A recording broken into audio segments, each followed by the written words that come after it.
illegal, but it is exactly awesome! Hello, everybody, and welcome to the Funsmiths. I'm Viktor Pradley. I'm GrandJason. And welcome to episode 17. Yay! No, yeah. Casein, you put up a 1. Casein put up a 1. Yay! Yay, we did it. that somehow worked a lot better than just me and Jack by ourselves usually. I wasn't even thinking about the number thing. I just put up 2 hands like, hey! Teamwork, synergy. Yeah, everyone made up for my shortcomings. So, we have a very special episode today, and that is because we have a special guest. This week, we have amazing streamer extraordinaire, Casein Protein. Here I am. Thank you for having me on the podcast. A fellow Australian member of the LOR community. We have that? Yeah. Dude, there's plenty of community. Oh, there's a few of us kicking There's plenty around. of them. Yeah. But yes, all the gang is here. We got a very great show ahead of us. There are so many cards to look at. So many exciting reveals. Yep. Jack's already busted his nut over Tarek already. Oh yeah. Well, have you already seen? Did you watch my video, or did you just guess that I did? I just assumed that you did. Ain't nobody got time to watch YouTube nowadays. I got a job. I have a job. I'm going to work tomorrow. But yes, I did bust my nut over Tarek, and we'll have plenty of time to talk all about that later in the show. But first of all, let's get down to the to the nitty gritty. Casein, I have a very important question to ask you. Oh no. Okay. Yeah, let's hear it. Yeah, hopefully I can answer it. What is your favorite champion? Look, everyone's expecting me to say Anivia. Because of the egg thing? Right? No, because I played a lot of Anivia. Like, I used to play a lot of Anivia. And, like, I always just meme the hell out of Anivia. But my favorite champion is actually Anivia. Oh. It's actually Anivia. Well, right now. That preamble then. Oh, it's the whole troll point, right? All right. You guys expect me to say something else? No, I'm saying what you're expecting. Okay. Nah, Anivia's pretty good. Yeah. Anivia's pretty good, yeah. Look, I think overall though, I think Gangplank right now I'm enjoying a lot. Obviously playing more Gangplank to Masters. I had a lot of fun with him. Overall though, yeah, Anivia's just so good. Yes, and I do believe you actually hit Masters last night. Dude, last night. At the crack of midnight. Yeah, it was earlier than midnight, I think, was it not? I don't know. I wasn't paying attention to the time. I think it was a bit earlier than midnight. I actually managed to hit like I hit it pretty quick last night. I think I went like 6-1. That's pretty good. Like from Diamond 1-0p, 6-1 with the GP Sejuani deck. It was actually really good. And that deck was a lot of fun. We made some last minute changes to it, like as the stream started. So, and that actually ended up winning me like 2 games that I remember very well. So it was awesome. It's good. Not a lot of people give that deck any credit. I'm surprised. I'm surprised it's not as strong as it. Dude, it's strong. It's insane. Like it focuses a lot on like getting the level up of Sejuani Gangplank every turn. And like once one's leveled up, well, the other's leveled up too. So if you're dropping either of them, you've got like a big body on the board, and like the effects they have as well is really strong. Like Sejuani leveled up and you got like a warning shot. Like if they've attacked, they ain't doing any damage, and you're just going to be able to like block whatever you want, really. Yeah, leveled up Sedge is crazy. But even like just playing regular Sedge raw, she's also really good as well. Yeah. Sejuani on your attacking turn is like insane if you can pull it off. Usually if they're like holding removal for her or something, but The whole frostbite and vulnerable tag is like just nuts. You get to drag that shit. It's all good. Yeah. So I heard some good news, Jack. Apparently, you made it to a new height. Yep. I too have reached a goal of mine. I made it to the pristine rank of Diamond. Yay. Dude. Out from the depths of Plat 4. Dude, Diamond's good. I'm impressed. Yeah, man. You're better than all those other scrubs. Yeah. Yeah. Okay, I don't know whether it's similar to League of Legends, but getting Diamond is puts you in the 1% or something. I don't know. Man. I don't know. Comparing it to League of Legends, it's hard, right? They're I don't know. Is Diamond top 1%? Riot released stats of this years ago, so this is probably half a decade ago. But okay. There are a lot more people in Diamond in League of Legends now than there ever have been, but there are also so many more players in League of Legends that it might still be considered a 1 or 2% of the player base. I'm pretty sure it's less than 1% if you're Diamond. But they've got 3 ranks above Diamond now, whereas they used to only have 1 rank above Diamond, which was. Do you guys think they'll add in a rank above Masters for LOR? Maybe. Yeah. Because I was actually talking about this with a mate. I don't think they will, only because we have 2-month seasons, whereas League has 6-month seasons. So they have more time to actually get through all these ranks, whereas we only have the 2 months, right? Doesn't League have a long season that's most of the season, then they have preseason or something, which is just a quarter of the year or something? I was under the impression they had a 6-month season. Well, it's each year. It's longer than 6 months. Is it? But they have a 2 or 3 month period when the season ends from sometime in November-ish, I think. Yeah. I thought it was October. I thought it was from February to October. That might be. I might be wrong. It's usually a couple of weeks after World Championships or something. I think it's when the season ends. Okay. It's been a while since I've been in the League game. Yeah. Yeah. But yeah, Casein, a little bit more background about yourself. So where can people catch you? What do you do? How are you involved with stuff? Well, I mean, you'll find me on Twitch every night, really. But what I used to do, I used to play a lot of World of Warcraft in a high-end raiding guild. And when we got up to the last boss on the hardest difficulty, being Mythic, the classes that I had played weren't actually viable for the strat that the guild had organized. So I was on the bench. And that gave me time to play Hearthstone, right? And I was like, now I've got time to try and get legend rank in Hearthstone. And I ended up similar thing with Runeterra, where I kind of I came back to Hearthstone after not playing for a really long time.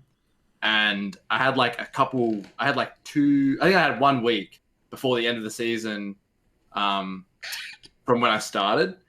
And I managed to get Platinum 10, which wasn't too bad, because then at the end of the season, I get put back to Bronze 10, and you get a nice star bonus streak thing. So you end up once you do the climb again, it's actually quicker to get to where you were. So that was good. And then once the season reset, got back to Plat 10 pretty quick, got through Platinum real quick, and then grinded from Diamond 10 to Diamond 5, not too slowly either. And then just had the rest of the season to go from Diamond 5 to Legend, and managed to get Legend within the last week or so of the season. And this whole time, my friends were on my back about playing Legends of Runeterra. And I'm like, no, I'm not playing Runeterra. It doesn't have Puzzle Box of Yogg-Saron. What's the point? And then and then I played it. I started playing it, and I was getting some rewards because of the login rewards and things like that. Playing a bit here and there, trying to unlock some of the region rewards. Try to get bit of it collection going, so I'd actually just play like casually. And I ended up enjoying it a lot more than what I originally thought I would. So I just made it my goal to get Masters. And again, similar thing with Hearthstone, where I had only a couple of weeks of the season left. I got to Platinum 4 in Runeterra in my first season. And that kind of gave me a bit of a head start for this next season, where I started in Silver 4 to try to push into Masters. Okay, good stuff, man. Good job. Yeah. It's not easy getting to Masters. No, it's not. Dude, it's hard. There was some decks where I just didn't know how to play around. Like, even up until Masters. Even like last night. I just didn't know how to play around. Like, you have to... Like, people don't realize the degree of familiarity that you require for matchups to get to Masters. Like, you play so many of the same matchups, like, in Diamond, but you need to, like, be able to really consistently, like, play those matchups, and that's how you're able to slowly get your way up to Masters and stuff, yeah. Yeah, I was very confident with the deck I was running in the matchup against Ash Sejuani. So I think I may have said it on stream. I was actually like, look, I hope... Oh, I might have said it off stream to some of my friends. I was like, I hope I verse Ash Sejuani as the final boss, because I'm like very confident in versing that deck. So I had a lot of good runs against that deck, but it wasn't an Ash Sejuani. It was like Draven Ezreal. Okay. Yeah. So I just one of the 6 different Ezreal decks that are running around ladder right now. Well, I don't verse it often, so I didn't actually know what to expect. Like, Noxus Piltover, I was like, what am I doing? Yeah. Maybe they're just trolling. Maybe it's a Masters player who just got matched up against you or something. Yeah, it could. I think it may have been a Masters player. Oh no, I think they were Diamond too. Okay. Yeah. How about you, Jacko? What was your weapon of choice when you were grinding up to Diamond? I was playing a homebrew for a little while, which I wasn't doing too bad on, which was Vi Swain,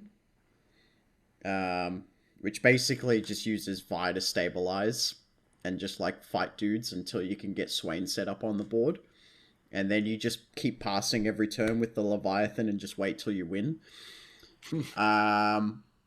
But the problem I had with it right now is that Vi can't really do much into the Ashe Sedge matchup because she's only 4 health tough. If she was still 5 health tough, she'd shred it. But she just dies in 1 hit to any units. So it's too hard a matchup. So I jumped ship and I started playing Thresh Lux, because Thresh Lux has a pretty good matchup, because you just keep dropping like Radiant Guardians. And I am not familiar with Thresh Lux deck. That's like the first time I heard it is. Dude, Radiant Guardian's so good. So Thresh Lux is a deck that Mogwai originally built for a tournament pretty early on in the base set. And then it dropped off for a while, and then it recently got rebuilt by Bruised by God, BBG, and it's currently like a tier 2 deck that's like it's floating around the meta, but it's not getting a huge amount of play, and it feels really good into quite a lot of matchups. And Radiant Guardian's just such a good unit, and like the Ashe Sejuani matchup, she can go toe to toe with those 5/5 units. In the Ezreal TF matchup, she's really good into Rex because she only takes 1 damage from Rex. So if you have like 1 or 2 of her on the board, and you try and go wide just before the Rex turn, it doesn't just wipe your shit, and then you can punch back and you can keep your health at 20. If it was Ezreal Karma, like he can take you down from 20 health, but Ezreal TF needs to get you a lot lower before it starts, becoming a real threat. So it was just so good in every matchup, and it was a very clean, fast trip from like Plat 2 right into Diamond. Yeah, no, Karma. Sorry. Lux Thresh is a good deck. I do like that one as well. Yeah. Radiant Guardian and Lux lasers are just so fun. Pew, pew, pew, pew. Yeah, having fun with Lux.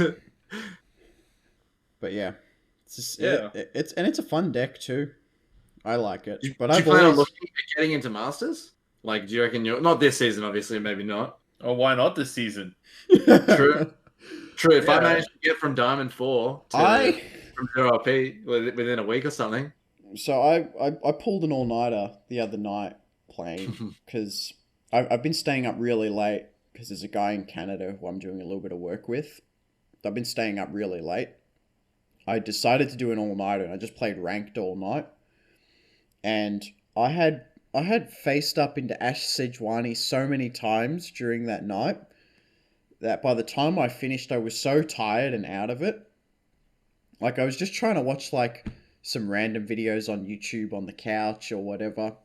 And the whole time, whenever the guy says something, I go, oh, no, you can't do that. You don't want to trade. You don't want to make that trade into the Ash Sejuani deck. They're 5/5s, man. You're only running 3/3s. And I'm like, what the fuck am I talking about? I'm just so delusional at the moment that my whole life is just turned into, I've got to be so careful or else I'm going to have no board state to deal with the dudes. And, oh my God. I hope he doesn't have Elixir of Iron right now.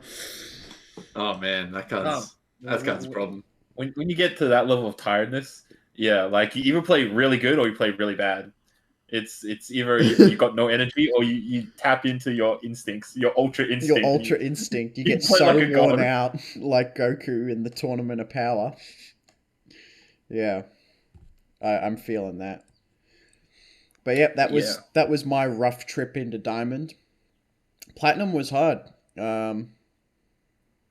There was obviously everything below it was easy, but I had a real hard time slugging through Platinum until I jumped on the Lux deck. Yeah, that was my experience as well with Platinum. Like, once you wear your big boy pants and you bring your big boy deck in and you can play it reasonably well, you can get out of Platinum. Yeah. I was playing Braum and Nivea through Plat. I got to Diamond before they nerfed Nivea and Braum. Yeah, so getting out of Plat is like the difference between playing like a locals deck or playing like a tournament deck. Yeah. I'm curious about, because in League of Legends, Platinum is considered like the most toxic rank. It's just like where the most like idiots are who just like think they're so good because they're not in the gold below ranks. And they're just like flame heaps. I sometimes wonder if Platinum in Runeterra is like that. People BM you so much in this game. But I don't know if it's an exclusively heightened thing in Platinum because of the League of Legends equivalent Platinum. But I'm not sure. Admittedly, there's a whole lot less interaction with Runeterra. You just got emotes. That's way less bad than like playing League of Legends. You can have people trolling you, feeding, people just like crap talking you on chat. Yeah. I'm curious. What's your guys' opinion on a voice communication thing with Runeterra, like where you can like toggle your mic and like talk to your opponent? I would never turn it on. To be honest, if there was an option to just say mute my opponent so they can't even emote me, I would have just always on. I love getting emoted. I don't know. I don't like. I don't always like getting emoted. I like it when people like emote funny and emote ironically. So I don't really emote BM, and I don't really like it when people emote BM me. Yeah, but when people use the funny emotes like the Cythria or the Ezreal or the Sad Poro, even if some guy like comes and whips out the Tryndamere when something bad happens, I'm having a good time. I use the Tryndamere sometimes. I'm like the only person on the planet who uses the Tryndamere emote. I don't have the Tryndamere emote. I never emote. I only emote when people emote me. I forget to emote. Yeah. And I just forget. The worst feeling is when your opponent tries to BM you with emotes and then you turn the game around and then you're winning. Your opponent will just surrender before you get to my opponent always surrenders before I get to like emote them BM. Yeah, because they feel so much shame because they've swung their dick around and gone, ooh, look at me, I'm so much better than you. And then they've got egg all over their face by the end of the game. They have to get out quick before the shame sets in. But yeah, so that's why I would just turn the emotes off. Because I never get my comeuppance. I never get to emote them back. And I don't care about what they emote. Yeah. What rank are you? I haven't touched rank this season. Last season I barely missed. So not last season, the season before. The beta season, I got up to Diamond 180 LP. I just needed 2 more minutes to get into my final game that I would have won. Really?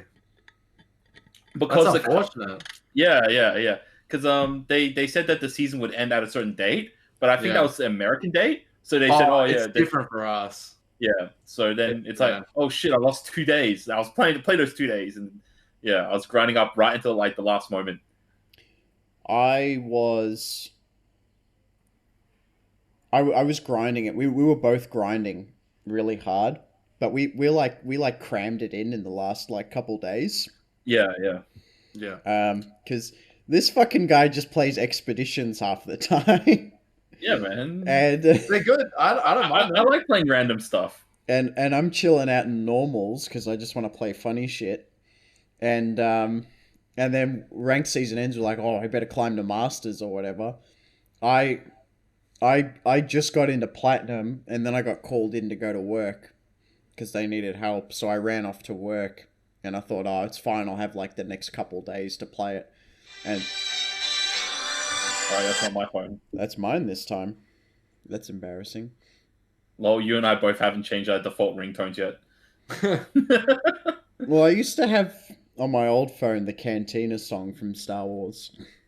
Oh, that's so good. But if you ever want to hate a song that you really like, set it as your ringtone or your set as your alarm tone, man. Yeah. Anyway, we both crammed in like the last couple days, and then I got called into work just as I made plat. So I went to work thinking, I'll grind it out tomorrow. And the app hadn't come out for the game yet, so I couldn't just sit and play it at work. And then it was finished. I come home and I'm like, what? I'm out of time. Oh. But I feel good about being. That's funny. That's funny because I was last season I was worried that I wasn't going to get plat, and what I thought I had like one more night, right, to get plat. I thought I had one more night, and then it turns out that I got plat that night, and then the next day it was like, oh, it's actually tomorrow that it resets, and I'm like, oh, well, I got plat, I guess, but yeah, nah. Like I just find that grinding ranked is really soul draining, man.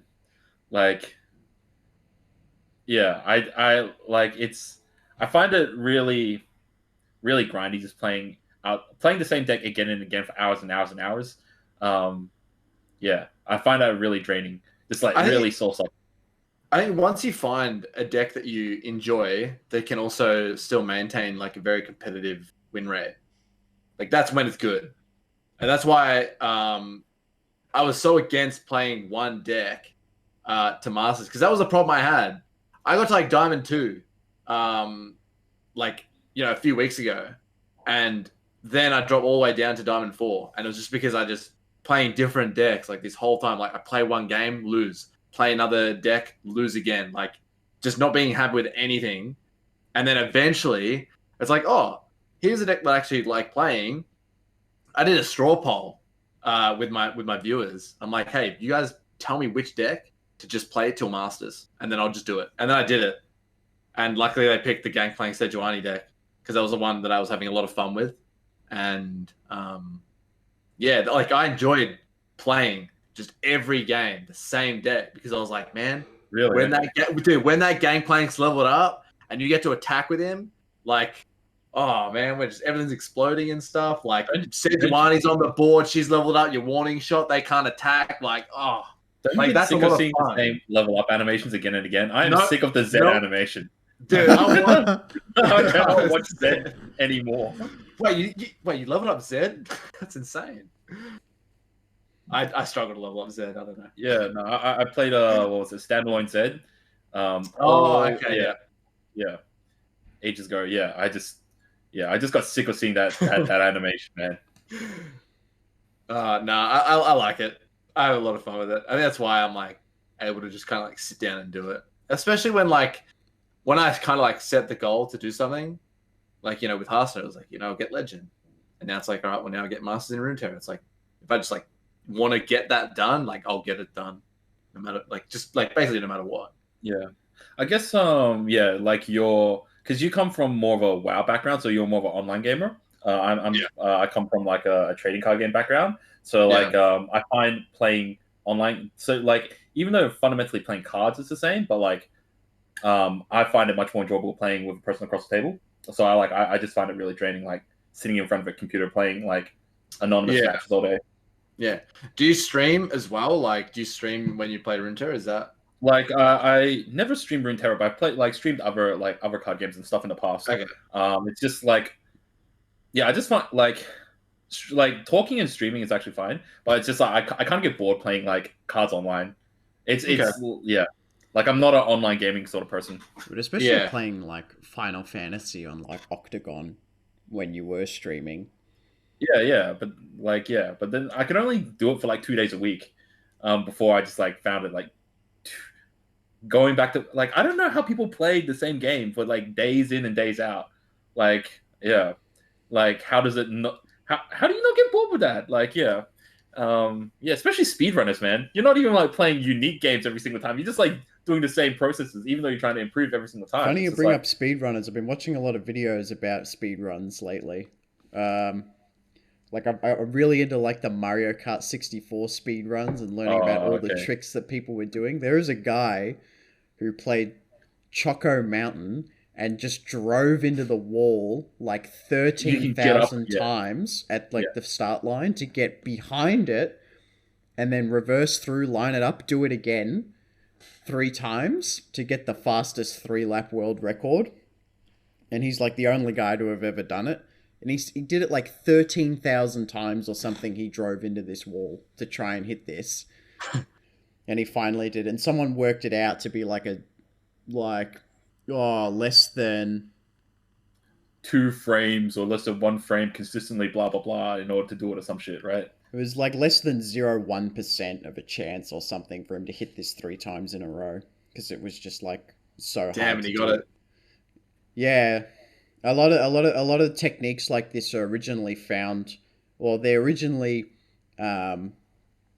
theorized by someone. Someone will have a theory about it, and then someone will jump on with like tool-assisted software to like slow down the game to get everything like frame perfect.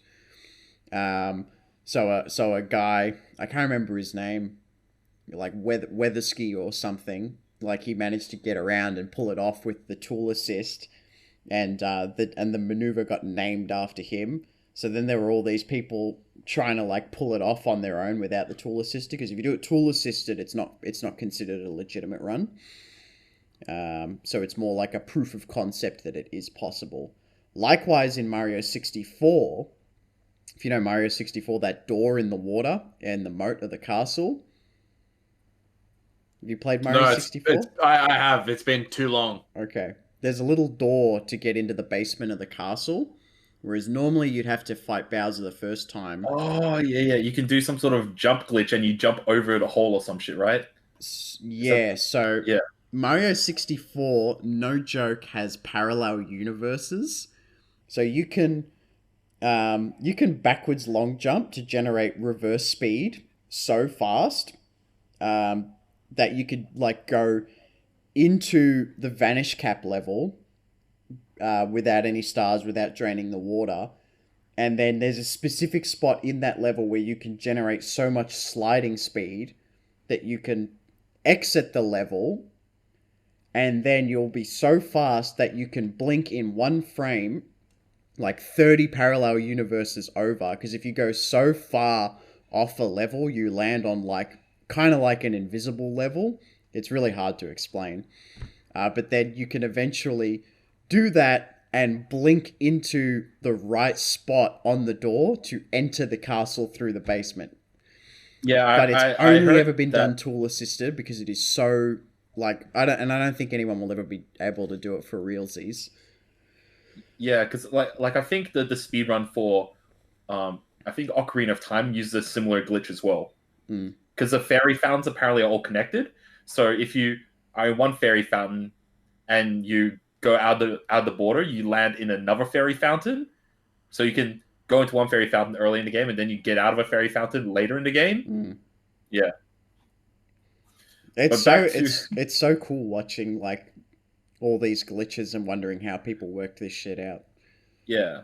But like, okay, back to card games, right? Back to card games. Yeah, like we're the Funsmiths. We like to go on tangents here on the podcast. Yeah, we probably go on more tangents than like actually sticking to the point. I did play, real quick. I did play. I was playing the first Knights of the Old Republic Star Wars game, and I found myself watching a speedrun of that. I was like, man, how do people speedrun this game? And then there's like just some like weird glitches and stuff like that they do. And I'm like, oh, okay. Yeah.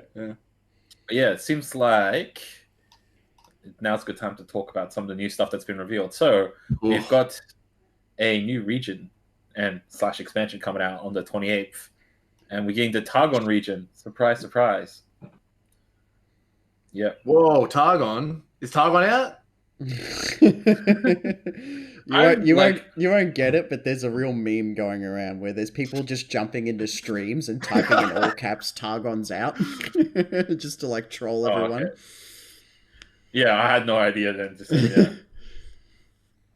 But yes, there is the new expansion coming out on the 26th, which I don't know what the equivalent date is for us. Probably. I have a feeling it's the 27th for us, which would make sense.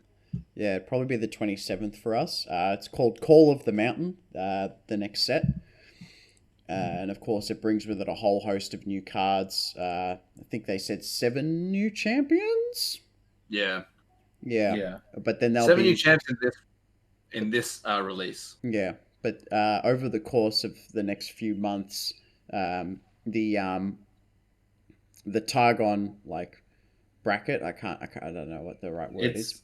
If we're using magic terms, it's called a block. Yeah, that's what I meant. Yeah. The Targon bracket is gonna bring like 13 new champions in total. Yeah. And so far we've had 2 revealed, as well as a bunch of followers and spells to go with them. But the first thing that they did show off a couple nights ago was a new keyword that is coming to the game. And this one is called Spell Shield. And this is a keyword that nullifies the next enemy spell or skill that would affect this unit. And so far we have only seen one card that utilizes Spell Shield. Which is Bastion.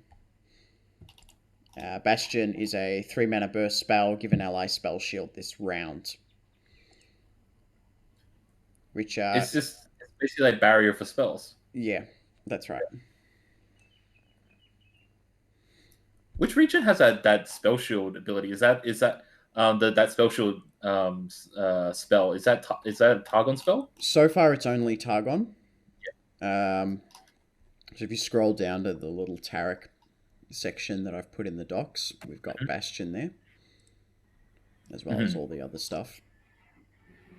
But I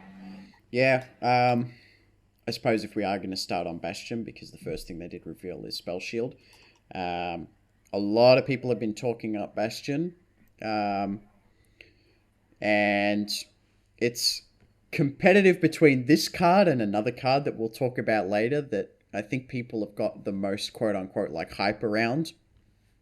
A lot of people are saying that Bastion is absolutely the most broken thing they've ever seen. It's like a 3-mana better deny.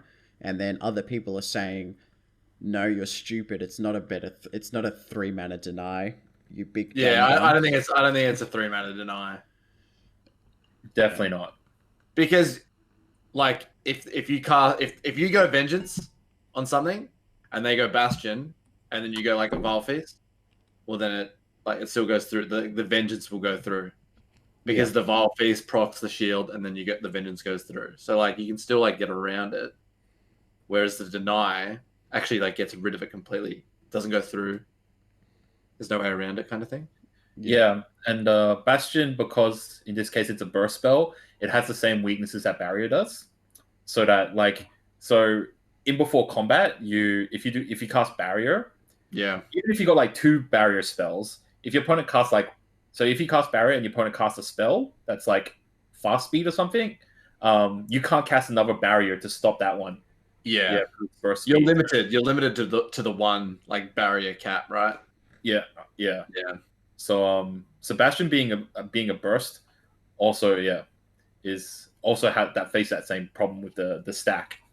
But yeah, no, like I definitely like this card if you're trying to build a champion centric deck, this is actually pretty helpful. Like because for example, I don't know if you're building like a Swain deck or something, right? Like Noxus doesn't really have a way to protect the Swain besides him just being high health or whatever, right? So yeah, get a little bit of Bastion, play some of that control shit, keep your dudes down. Yeah, I like it. Yeah, I think. Yeah, sorry, you go. Yeah, I was just gonna say, I think there are definitely like smart ways to play Bastion, right? To say that, it can be like pinged off is accurate. And that's definitely a weakness the card has, but it's also like a weakness the card needs to have. Definitely. Otherwise, I'm not saying that. I wouldn't say that the card's like trash because you can just counter it by Vile Feasting like after you've ended something, right? Nah, I think the card's like in a good position to be a 3-mana burst spell. Absolutely. I like it. You can. I mean, your opponent can dedicate. Your opponent can dedicate like a thermo beam to a unit, and you can respond with Bastion, and there's no answer Oh my god, dude! Which is probably like one of the most guaranteed ways that you're going to be able to protect a unit.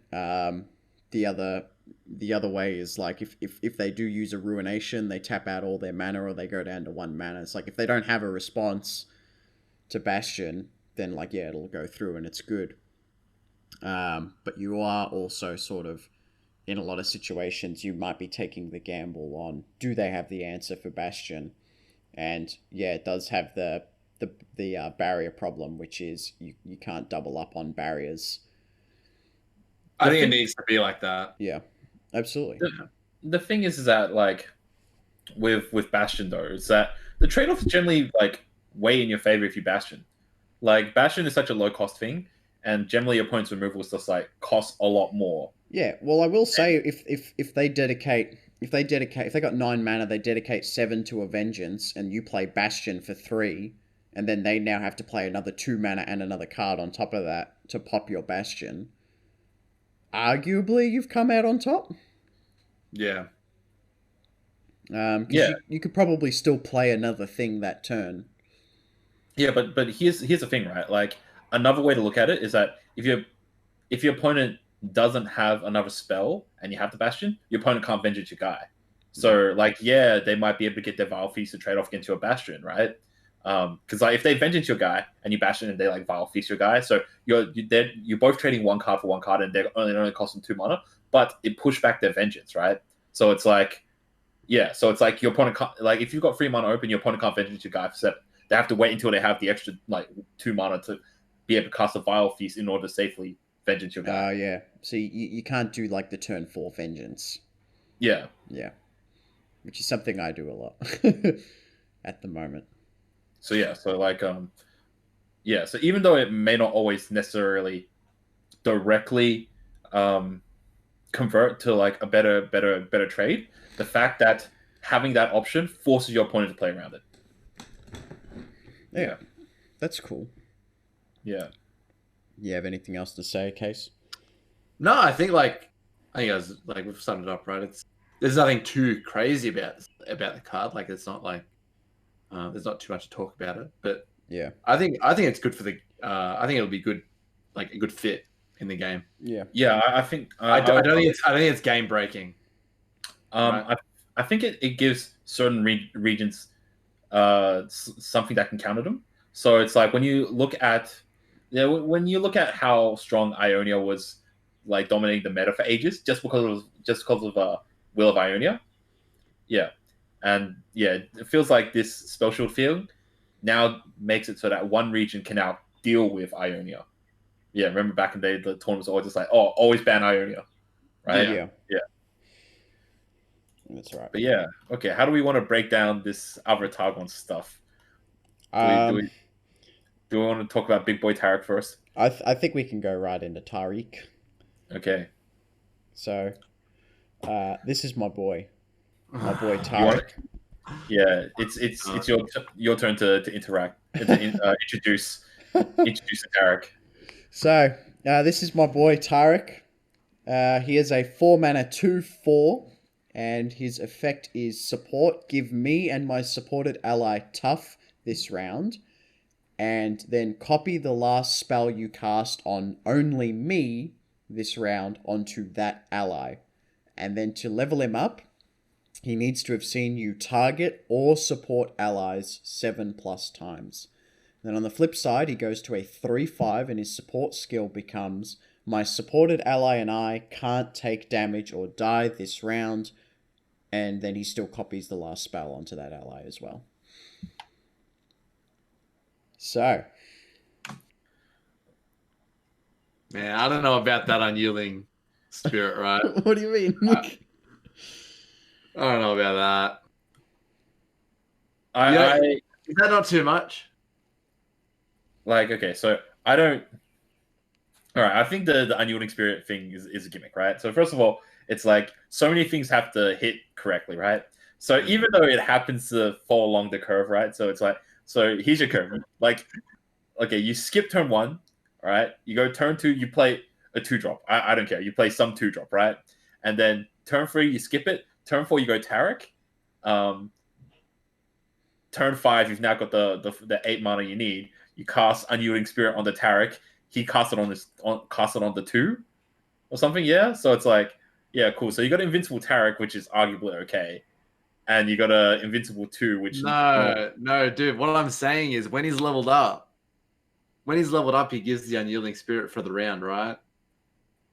And then it's hard to like trade into that, right? Yeah. Like you've got to really just chump block that. Almost, depending on what you've cast on Tarek that turn. Yeah, true. Yeah. Not Unyielding Spirit. It's not the actual card. Like you don't cast that on Tarek. He means the effect, yeah. I mean, yeah, the effect that the leveled up Tarek gets. Like that's. I don't know. That's like. I don't know if he's going to be good or not because he's a 4-mana 2/4, right? Like that's like low stats, but I think once you've attacked with him and he's got tough, he's kind of get tanky for that round. You got to deal with him as soon as he's like placed on the board. I think that might be actually something that you'll be playing around, right? Tough 4 is pretty good. Yeah. Yeah, exactly. I like just for some of the other viewers. I remember a couple episodes back we talked about like a create your own card, and Jack created his own Tarek, and I'm like, oh yeah, he's got to have tough, and yeah, he's got tough. And didn't you say stats would be higher? And then I said it's like it'd be like a 2/5 or something, or yeah. I can't remember. I might be able to look up my card. Ooh, yeah, I can see my folders. Yeah, all I'm saying is that like yeah, we had a pretty good like rando guess of what Tarek's effect should be like. Yeah, I think even me and one of the guys at work, we were talking about Tarek and being like, yeah, he'll like have something to do with tough, surely. Yeah. So mine was a 5-mana 4/5, grant all defending allies tough, and then he has tough himself, and it's I survive damage twice on defense. And then the flip side is the same thing, but he also gives all defending allies 3 HP. Nice. And you said my dude's stats were way too high. Yeah. And that was a turn 5 play. I think his stats are fair on this card. I think they're very fair. Obviously, it's a lot weaker on defense. That's a big issue with this whole support archetype. Yeah. It's just that they're crap on defense, right? Yeah. That's true. Which is kind of my beef with Tarek. I kind of wish he just had tough, and then like his support effect was to grant his friend tough plus the skill. Because playing him 4 on defense you're almost always going to take at least 3 damage if you block with him. Or you have to block with something else and probably lose that unit. And then you might not have a unit to support on the open attack on the following a turn. So it like gives your opponent a chance to like remove Tarek when you play something. If I had to take a guess what the support archetype would be like, or what the Tarek strategy or Tarek deck would be like, I think you almost just like face tank every attack. Like your guys are good on support, like because you guys have support abilities. Most of the time, your opponent just doesn't want to block your shit because you're like really high statted, right? Because they're all like, oh yeah, everyone gets a massive wang when they're attacking, but then they're crap on defense. So you're both just like trading face to face to see who can tank like face damage the most. So I guess you chuck a little bit of Ionia in there with that lifesteal. Your opponent doesn't want to block your lifesteal shit. Yeah, you win the race. With the champions that are out right now, not including Lulu, what champion do you reckon would be good with Tarek right now? If Tarek was out in the current game, what do you reckon Tarek would be seen with? Besides Anivia. What do you mean besides Anivia? why are you excluding Anivia? Leveled up Tarek, right? And then you like attack with the egg as well. Bro, that's what I was gonna say. Bro, you can buff the egg. Bro, you can use Tarek's Blessing of Targon and give the egg 3/3. Dude, bro, it's a 3/4 egg. Do you know how busted that is? Dude, you're giving Unyielding Spirit to the egg for that turn. And you attack with it. No, seriously, what champion? What champion with Tarek right now? Anything that comes to mind? So you want a guy that wants to try to fight stuff, but he also has to kind of have reasonable tanky stats because you have to deal with them just only having tough for a while. Everyone's saying Fiora, but I think that's too obvious a choice. I honestly think you run it with Garen. I think you play Tarek Garen because every time, if Garen rallies every turn, you can keep triggering Tarek's support skill. Yeah. Even if he's not flipped, you can set up the tough. That is very true. You can set up the tough and give the buff every turn. And Garen normally forces an open attack anyway. But I think Tarek with rallying on your opponent's turn really makes up for a lot of his weaknesses.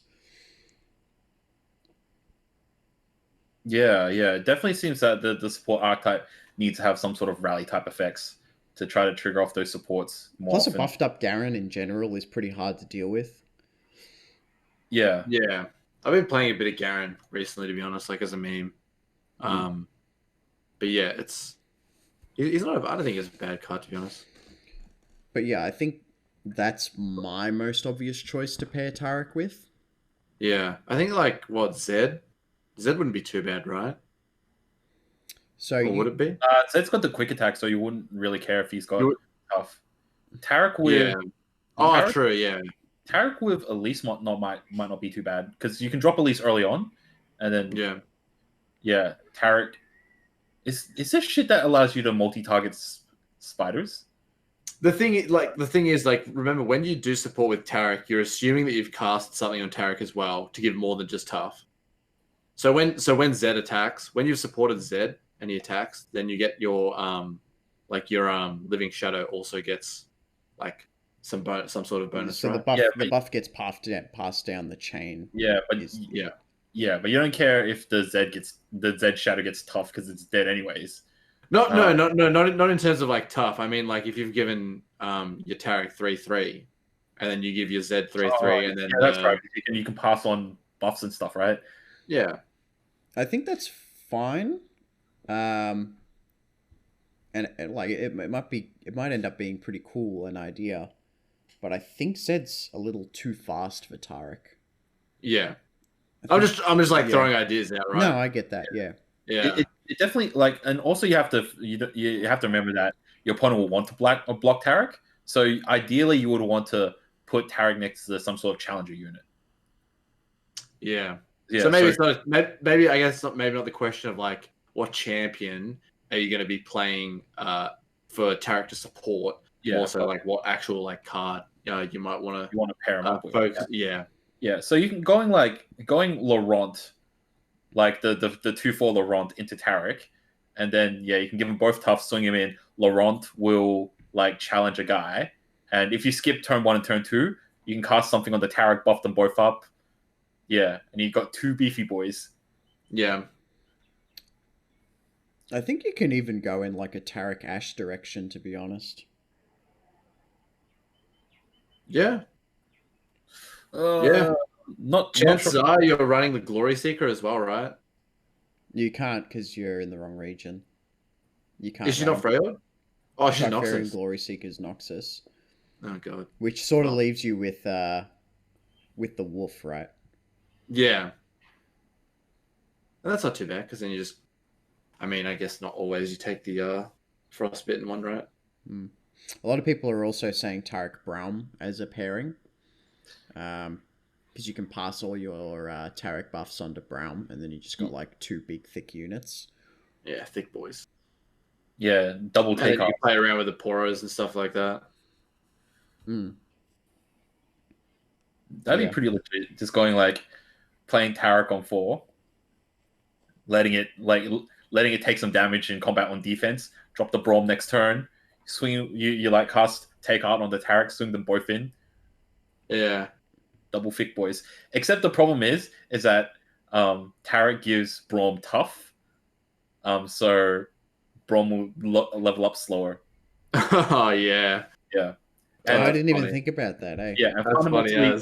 Tarek leveled up, and he synergizes with Braum, because if Braum can't take any damage for the turn, it's also Braum does nothing. Yeah, I didn't even think about that. A lot of people are saying that Tarek's gonna have a real hard time leveling up. I would agree. That's what I thought, except until someone mentioned the whole gem thing. So Tarek needs to see you target or support allies 7 times.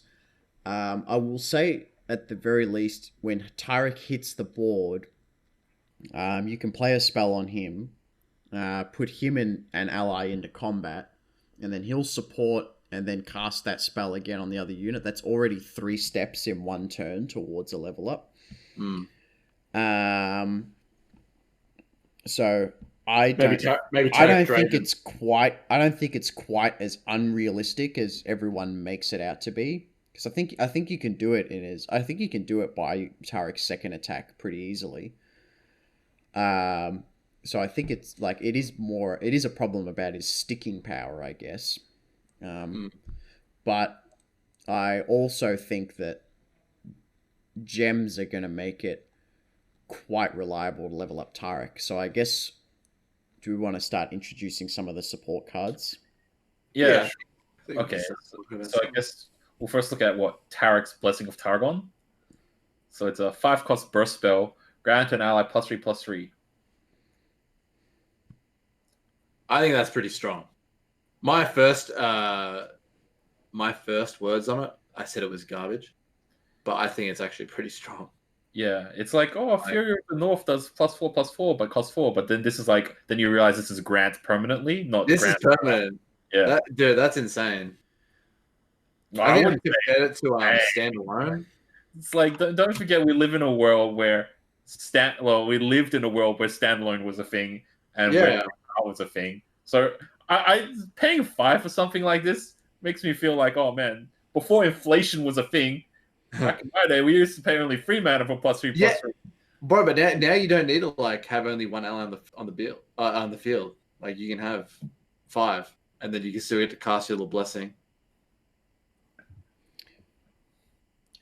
I think it's a decent card. I don't think it's a great card.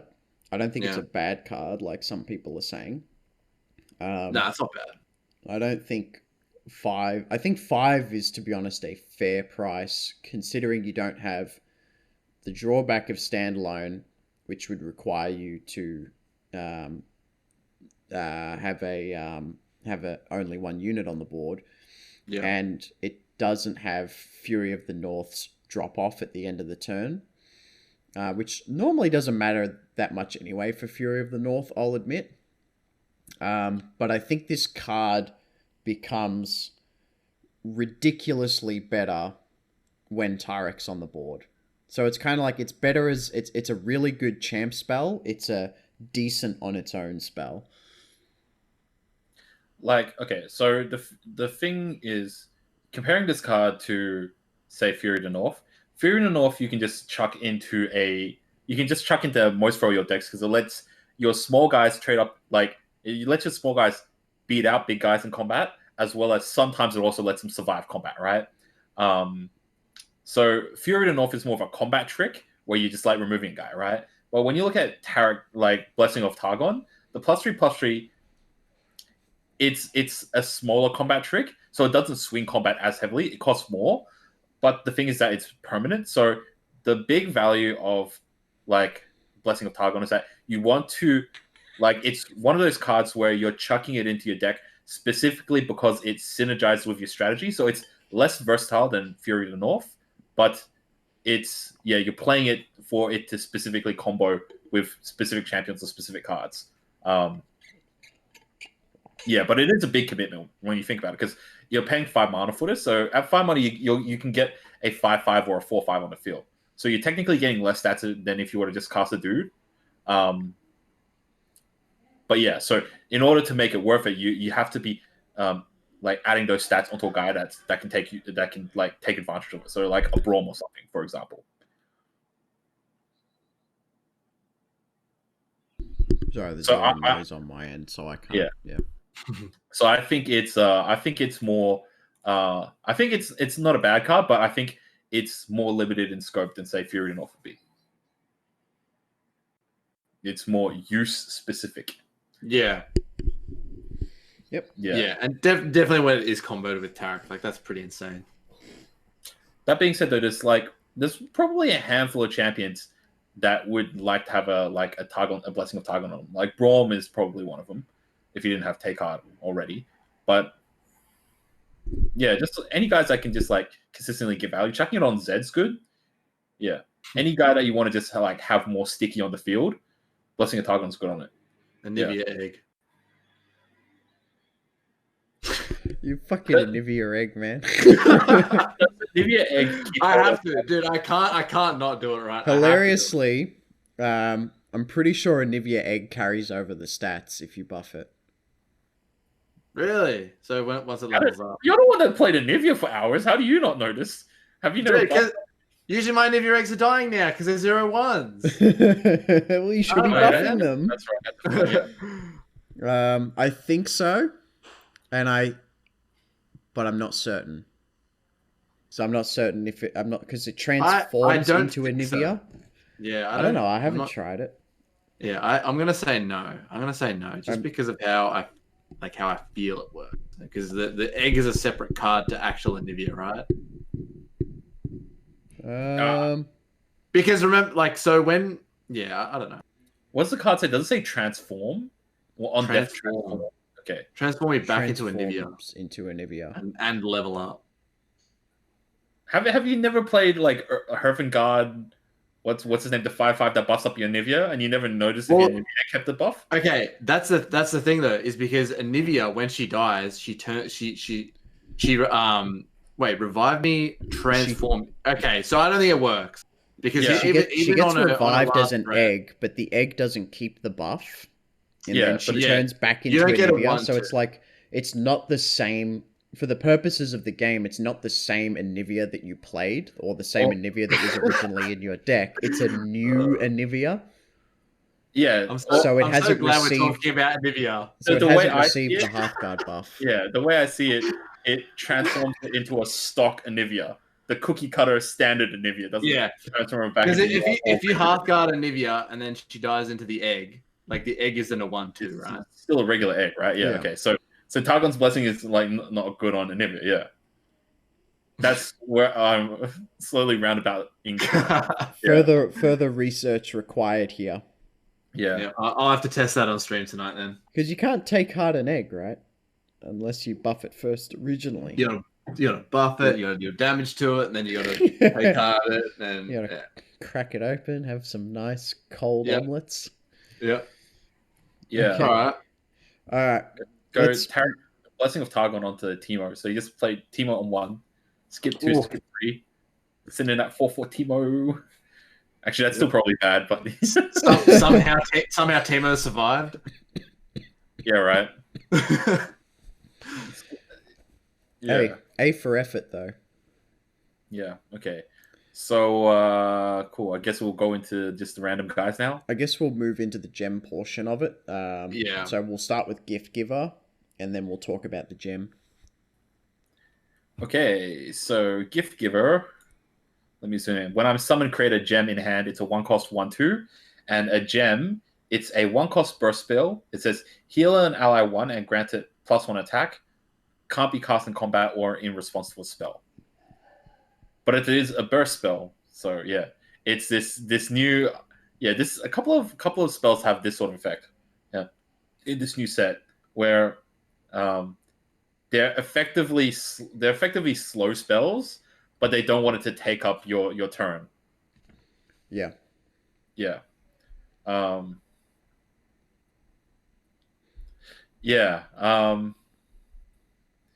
See, here's the thing though, right? I would have written the card differently. They said burst can't be cast in combat or in response to spell. I would have written slow. After you cast a spell, take your turn again. Do you guys think that this card would have been fine if it didn't have the can't be cast in combat or response to a spell? Like, I'm not 100% sure as to what they were trying to do with this.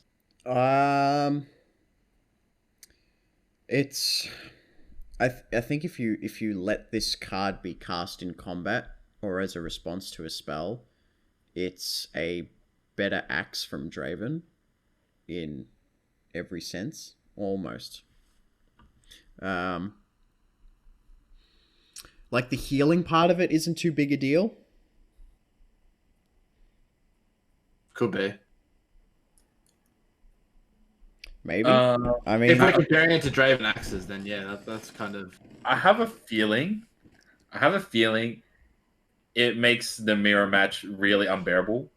Because all right, so here, speak of this scenario, right? Oh no! If you I already know where this is going. Like 3 or 4 gems, and your opponent's got 3 or 4 gems, it's like it's a bidding war. It's like, all right, I'll play 1 gem, and then it's like, okay, pass back to you. It's like, and then you're like, all right, I'll play 1 gem. No, back to you. It's like, fuck it, all right, I have to go another gem in or some shit, and then it just keeps going backwards and forwards. I think that was a play experience that they wanted to avoid. I don't think in this particular case it would have been too overpowered if you could cast in response to stuff, because it's a very minor effect, right? But it's just like the backwards and forwards of like gem bidding. Yeah, I'll raise you 4 gems, my good sir. No, it's not even like, okay, see, in an auction, if you're like, oh yeah, if someone is like, all right, I bid like 200,000 or like 10,000 or 50,000 on top of the previous guy, it's like, yeah, okay, that gets the auction moving, man. But if everyone's bidding like $1, it's just like, all right, well, I bid you $1 million and $1, I bid you $1 million $2. You beat it fucking days. Yeah, and everyone's just kind of like yeah, bid each other slowly. But yeah, I don't think it would be a big issue if you cast in response, because it's so minor. Chances are, they have it as well, right? Yeah, because you can like. So you know how to like block or attack.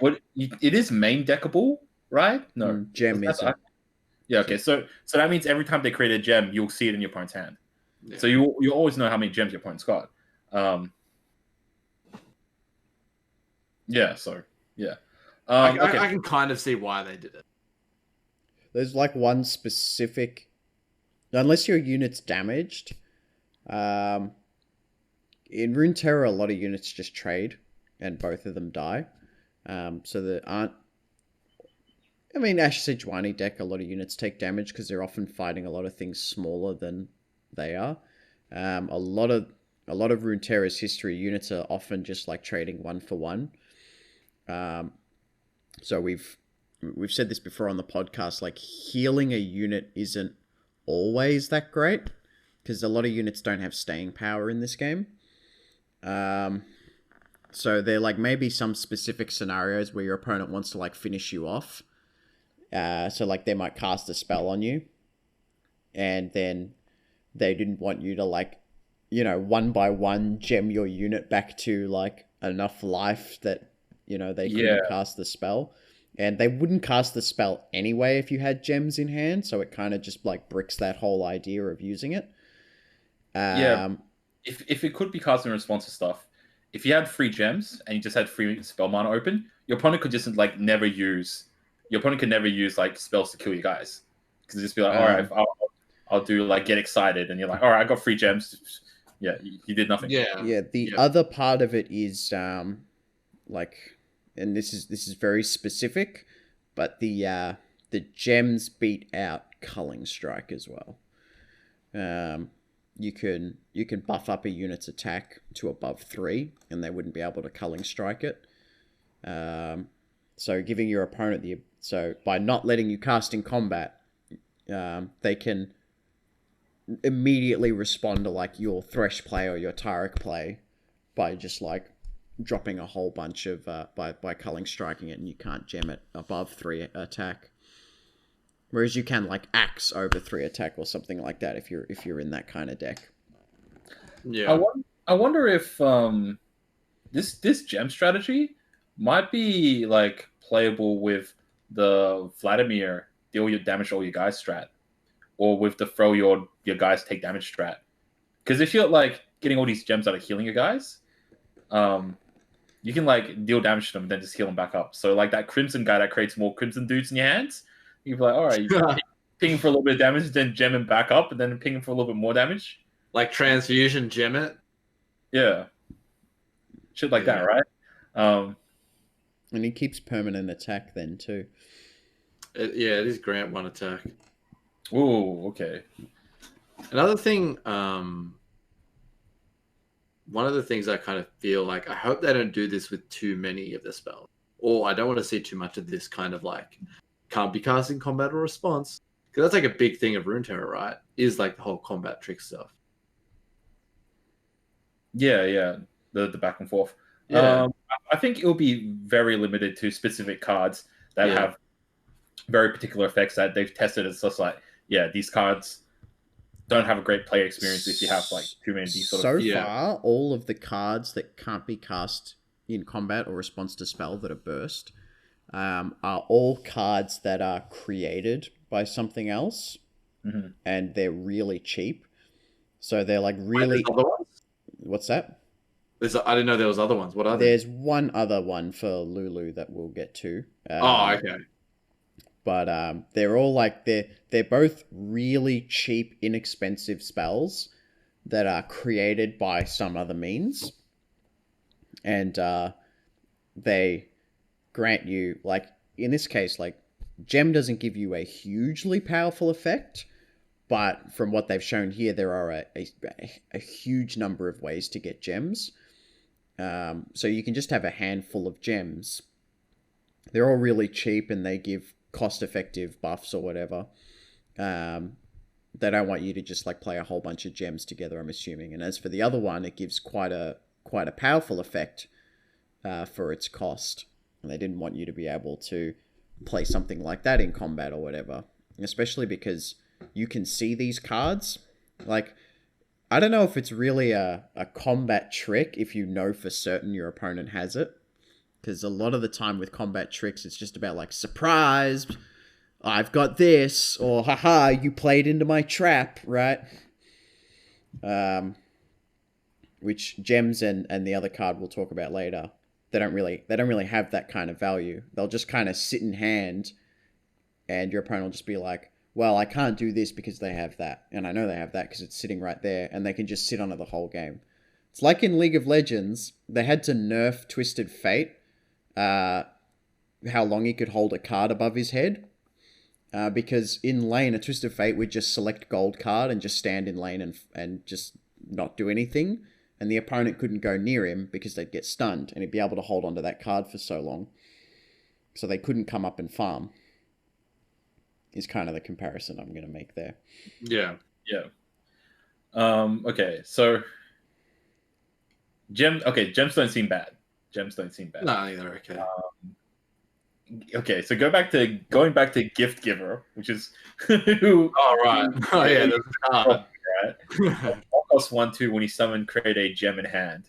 So it's kind of like you're getting for 2 mana, you're getting kind of like what, like a 2 free worth of stats, kind of, because a gem is kind of like a 1/1, right? At most. Yeah. It feels better. It feels worse than Omen Hawk, but better than the Ionian guy that gives 1 attack. It's Inspiring Mentor. Yeah, it sits somewhere in between those two. Yeah, I don't know. I can see that. I don't think she's bad. I think it's good that she creates it in hand instead of like Mentor, who forcibly gives it to 1 unit. If you don't have a unit you want to buff, then Inspiring Mentor's bad. Omen Hawk gives you a random unit, but you're always pretty happy with whoever gets it, unless it's like fucking Curse Keeper or something.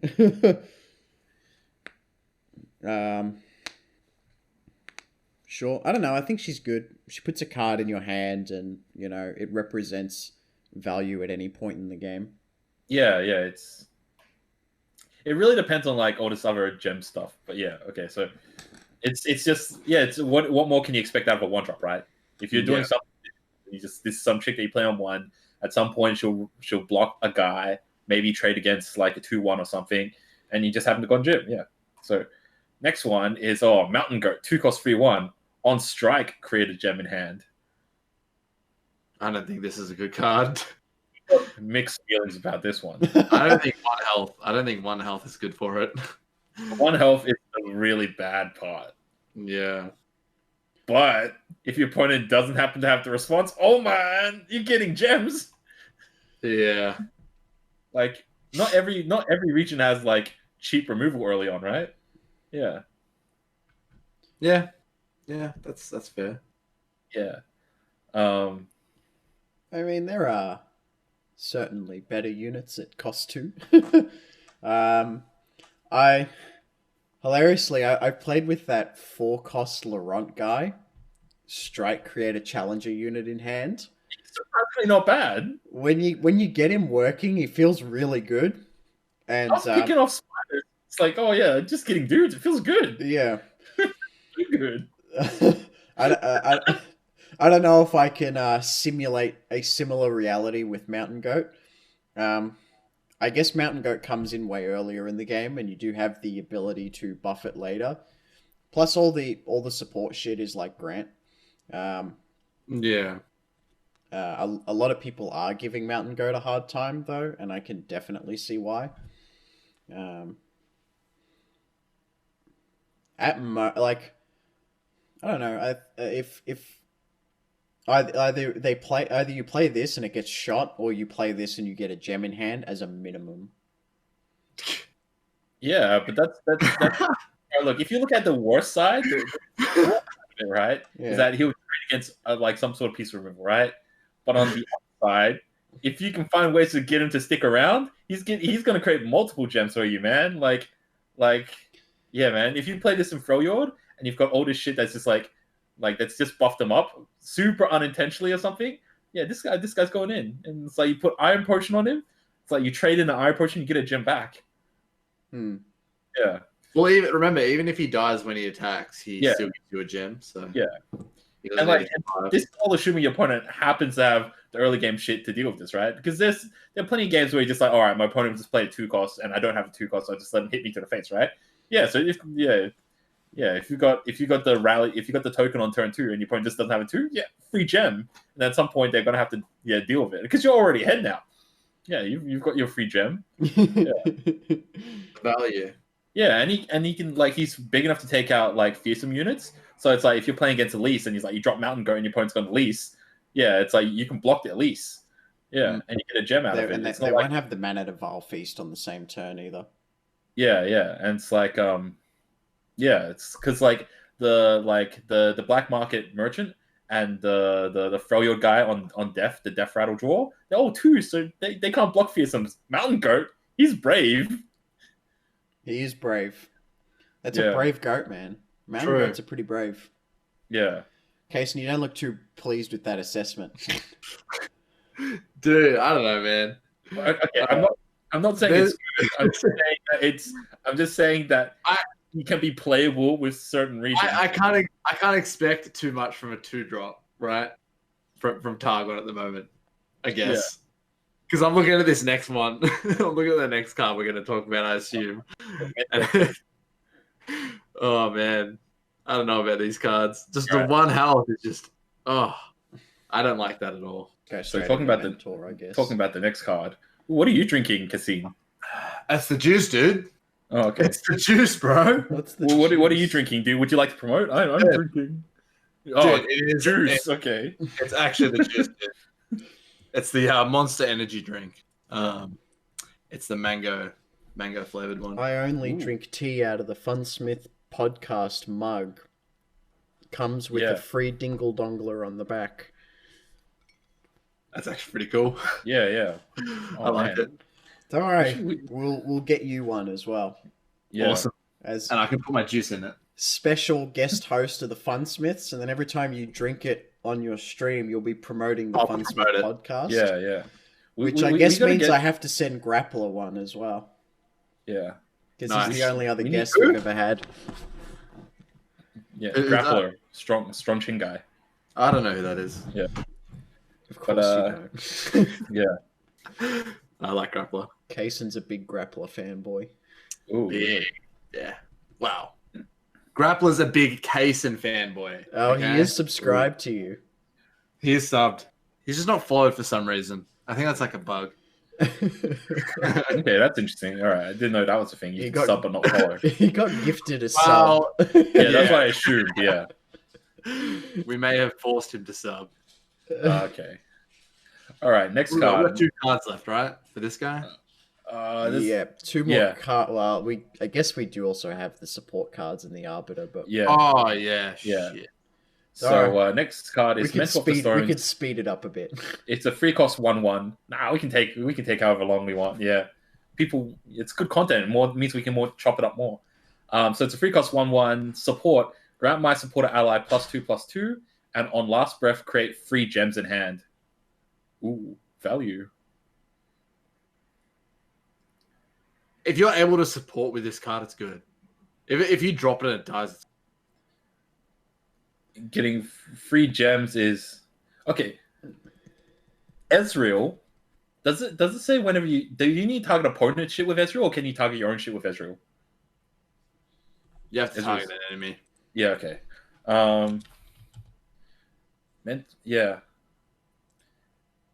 Mentor of the Stone. You got to think about Tarek. The gems at a level Tarek, right? If you have 7 gems and 7 mana, you can level up Tarek in a turn. That's a thing.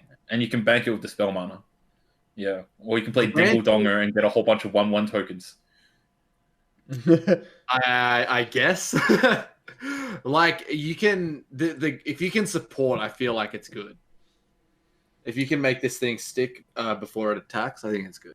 Like, I think another way to compare it is like, you remember there's that Ionian free cost 1/1 that gives all your guys in your hand +1/+1. Yeah. In effect, it gives you a very similar amount of value that you'll get from free gems. But that guy has that guy does not see play because he just gets his ass beaten on turn 3. He does. Yeah.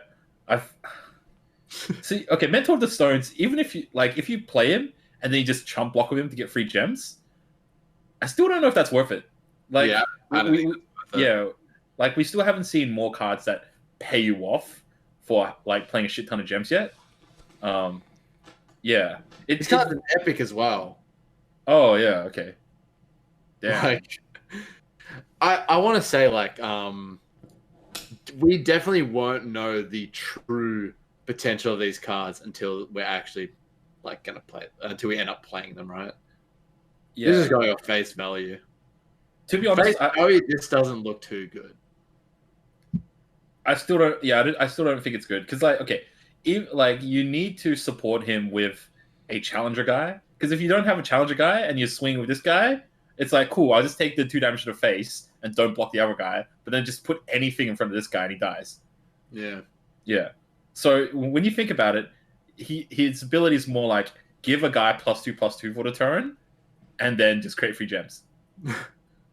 Yeah. Yeah. And maybe deal 1 damage to something. Yeah. Even then, they might just like make it rain or something on it. Oh yeah, true. Yeah, there's a lot of shit. Acceptable to things. It's just on turn 3 when you get into that time, it's like 1 health is really bad. Just like so many things can kill it while still getting value at the same time. Yeah. I think the other issue is I think you want to pass all your mana on turn. I think you want to pass with full spell mana on turn 3, going into the Tarek turn, so that you can put a buff on Tarek. So I don't know if you want to play this guy on 3 a lot of the time. Yeah. Yeah. Yeah, I think if this guy's played, he's going to be played in a gem deck, not in a support deck.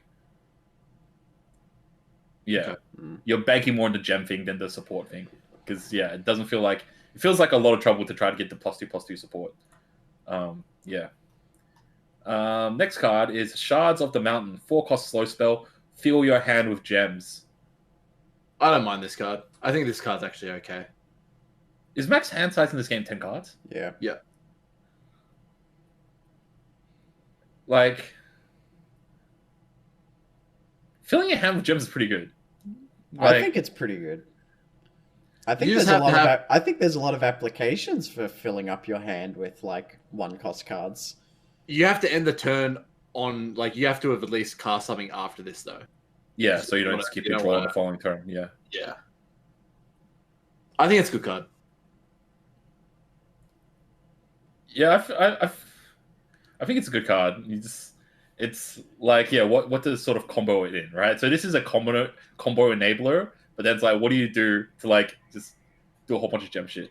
So like, few examples. So you can feasibly cast this and insta-level Tarek,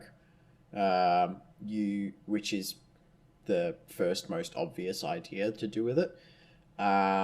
The other thing, depending on how good Targon is at leveling Ezreal, you can cast this, fill your hand with gems, drop Ezreal, and then if they don't like straight up try and kill your Ezreal straight away, then you can just like cast all your gems straight away. Yeah, yeah. And you just basically win the game. It could also be used to just like fill your hand with like random cards that you can use with discard effects. Yeah, that was the other option. Yeah. And I think even if you play it like in like a mid-range deck, you can cast this when your hand starts getting low, because you like Demacia Bannerman or whatever, right? You play a whole bunch of units, and then they've taken a couple hits, but you might still have like 3 or 4 units on the board, but only 2 cards in hand. You can play Shards, and then just drop all your gems on your guys and fill them back up. Yeah. And it prevents you from running out of gas for another turn. It could also be reasonably not bad in an aggro type strategy. Like, yeah, like if you're running out of steam, like, okay, so you get more shards to lower your hand sizes, right? Yeah. So if you're playing, like, I don't know, Noxus Targon, you drop a whole bunch of the Noxus guys, like the Broom Crew rookies and shit, that all have like crap attack. Well, they're PNC, but oh, are they? Oh yeah, shit. Okay. Okay, so just some Noxus guys, and yeah, and then you just like just on falling turns, you can just shard them all up, and go in for face. And they keep them permanently, yeah. Yeah. What about in discard scenarios? Well, you can throw them away with... If you go PNZ, you can throw them away with Rummages. Yeah. So, like, you can use Shards of the Mountain. You can use Shards of the Mountain and then use... like, Get Excited with it, and you can use Rummage with it. And I think there's something else, but I can't remember. Oh, you can use those units now that discard to play. And draw one, yeah. And draw one. Also... you already said that one, I think. If you go in the Noxus direction... you get the robot, and you've got the arena guy. You can use Arena Bookie. Yeah. Yeah. They also trigger off Puffcat Puddlers, or Puffcat Peddlers. Oh. So your opponent gets 3 shrooms every time you do it. Wow. Yeah, and Yeah, if you're playing Cloud Drinker, you get 0 cost gems, man. Yeah. It's like, yeah, you play Cloud Drinker following turn. You have 8 mana. You just go. Isn't that Ionia? Yeah. So I'm just saying, yeah, if you go Ionia, you can go Cloud Drinker and whatever. Yeah. Oh, okay. I thought we were doing a mushroom, Cloud Drinker, and Targon, like the 3 tri. Yeah, man. Like yeah. That's some extra stuff. Yeah. Or then you could just use it to fuel Lee Sin's or whatever. Yeah. Oh, Lee Sin's got doesn't Lee Sin have really shit attack power? Oh, Lee Sin's got high defense, but he's got low attack power, right? I don't think it's like, yeah. I think like increasing his attack by 1, or I mean 2 to give him the both benefits is pretty good. 2 mana. Yeah. Okay. It's a combo. It's a real combo enabler. It will level Lee Sin pretty quickly. Yeah, well. And then Lee Sin, because he kicks guys every time he challenges them, you can cast a gem, give him challenger, run him in, and then he'll kick a guy, and then he can just incrementally just keep kicking bigger and bigger guys and kill them. And he's doing more damage to the Nexus. So with that being said, do you think like a Tarek Lee Sin deck could actually see like some sort of viability? I'm not even sure about the Tarek part, man. This is just shards. Shards, Lee Sin. The gems in general, yeah. I suppose before we move on, I should mention that there is actually an infinite combo that is possible with Tarek. It's the fizz thing, right? Yeah. So if you attack with Trickster? Tarek, if you play Playful Trickster during combat, Tarek will get pulled back. This is assuming you're flipped, by the way. It'll work on the back side as well. Like you can on the front side, you can technically infinitely rally, but like eventually you'll die, right? But on the flip side, you cast it when after the support triggers, and you make Tarek and your supported ally invulnerable. Tarek will get pulled out of combat, and then you'll rally, so you attack again, and then the supported unit will keep getting pulled back, and Tarek can keep punching face over and over and over again. So every time he attacks, the support will trigger and pull the guy back. And Riot are totally aware that this is a thing, and have not mentioned any intention of changing it yet. Yeah, just because there are infinite combos in a game doesn't mean that they're ban worthy. Like, it only becomes ban worthy if it becomes really difficult to achieve. Yeah, so just like technically how like Cloud Drinker plus Vault Breaker. Yeah. No, you need a couple of Cloud Drinkers, right, to make it go infinite. Cloud Drinker, Dusk at Dawn, Puffcat Peddler. Yeah. And there was that other one we mentioned last week about Tortured Prodigy and Heimerdinger and Snapvines, right? Yeah. But I tried to do that.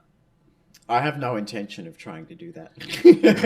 Yeah, it's not easy. I think the Tarek Playful Trickster thing might be a little bit too difficult to do. Well,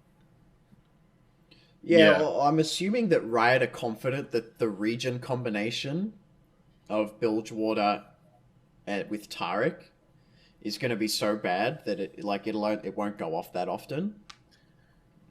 Yeah, but okay. Like another thing that I only just thought about. All right, with Tarek, you need another guy in order to make him good.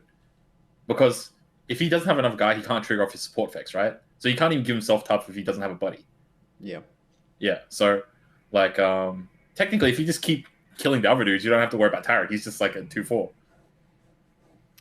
Yeah, I that is kind of a weakness with the support tag in general.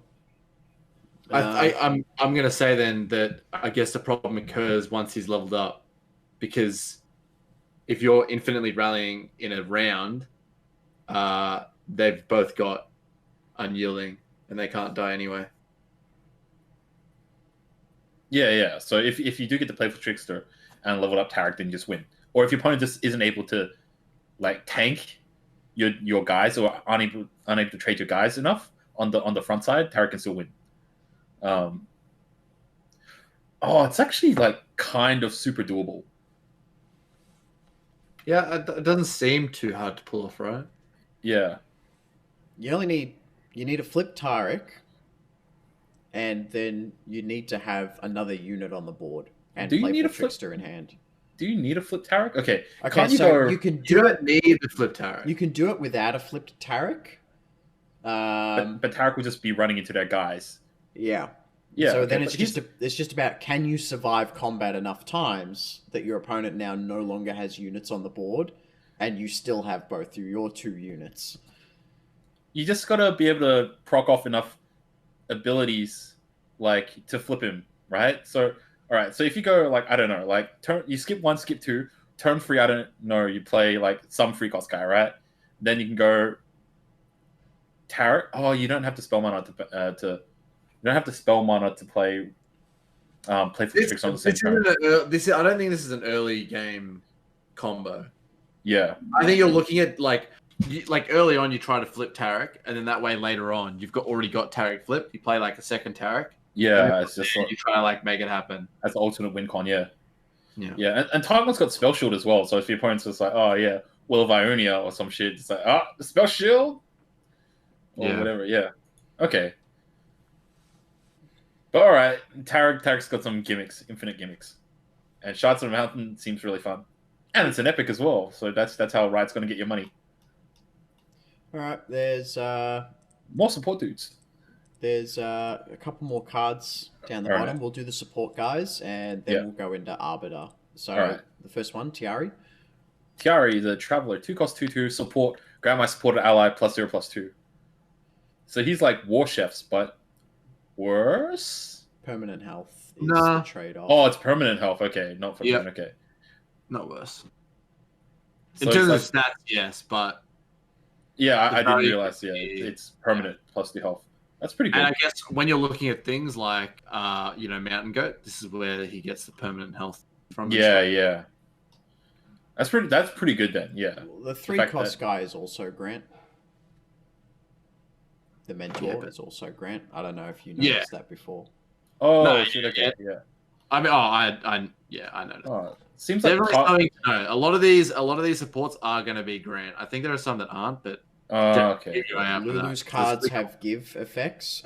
Most of these Targons, except for Tarek, are all Grant. So it seems like Targon's going to be a very Grant type, type archetype. Yeah.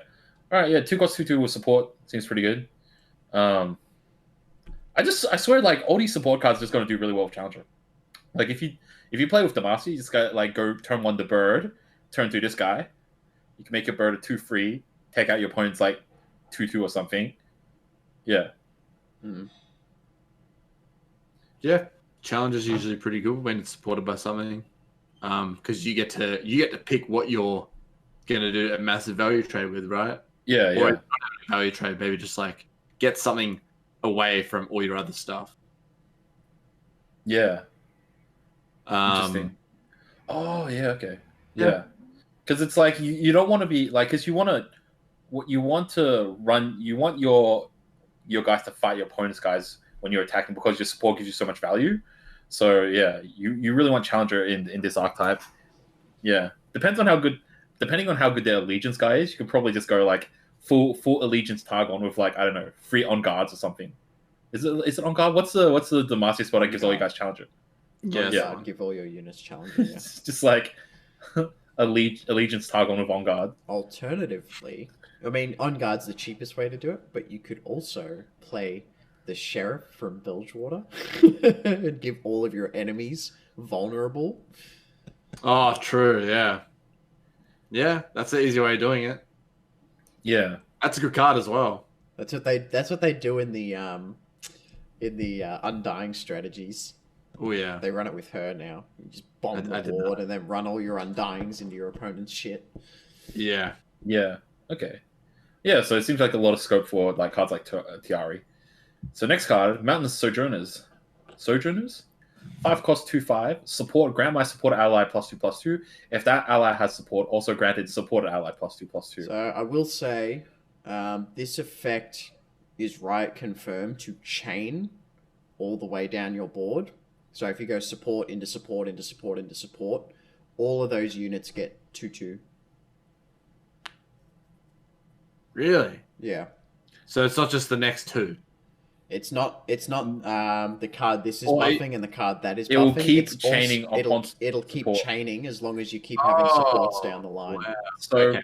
I mean, I was already going to say I like this card. So you can go like Sojourners into Taric into Tiari or something like that. And then whatever Tiari's supporting will get also +2/+2, yeah. Yeah. Oh, so in effect, it also it adds on +2/+2 to all the support effects on the chain. Yeah. Yeah. Seems pretty strong. The fact that it's got 5 health is also pretty good. Yeah, I was expecting something like this to have like much more fragile like defensive stats. It's like you don't care about the attack stats. It's just it's all about that defense stat. You want to be able to survive stuff and just like keep running boards of dudes in at a time. Damn, how many epics does this region have? It's like all the spicy cards are epic. Save up those wild cards, man. Yeah, man. Yeah. No, I'm all about grinding coin, man. Grinding coin IRL. Yeah. Nah, this seems pretty good. Yeah, this seems pretty good. A lot of people are talking about like this needs a board state in order to like really nut off. Like a lot of the time you might only get like the 2/2 happen twice. There are a lot of really cheap support units coming to the game though. Plus there's a lot more option in support champions now as well in the next set. Mm-hmm. I think she's actually super doable. You won't get the ultimate like nut turns all the time, but even if this supports a guy 2/2, and then it supports another guy 2/2, that's way more stats than what a 5 is normally worth. Yeah, yeah. And that only requires like 3 units on the board, and 2 of them to have support. Yeah, well, it's like, okay, so if your deck is just full of a ton of like full of just support guys, then it's like you don't have to worry too much about setting up ideal scenarios. You just like stick them all together. Yeah, just pump through. Yeah. We haven't talked about Kato yet either. Giving overwhelm to these guys. Yeah. Like just massive attack, and then just like overwhelming as well. Yeah. So I think the strategy with these guys is that like you just want to get your supports on the attack, and then because they grant the buffs, they can just like block them on defense because they don't inherently have great stats by themselves. But it's like after 1 or 2 supports, they're good enough to survive on defense. So your opponent doesn't have good trades on defense. Yeah. Yeah. You just got to make sure your opponent doesn't gimp your guys before combat. Yeah. But it seems I like it. It seems like this is a like snowbally mid-range sort of deck where it's like if you can't keep all the sort of mid-range like high defense guys, like if you can't keep them down, then they just basically just keep overwhelming you because they just keep growing advantage. Yeah.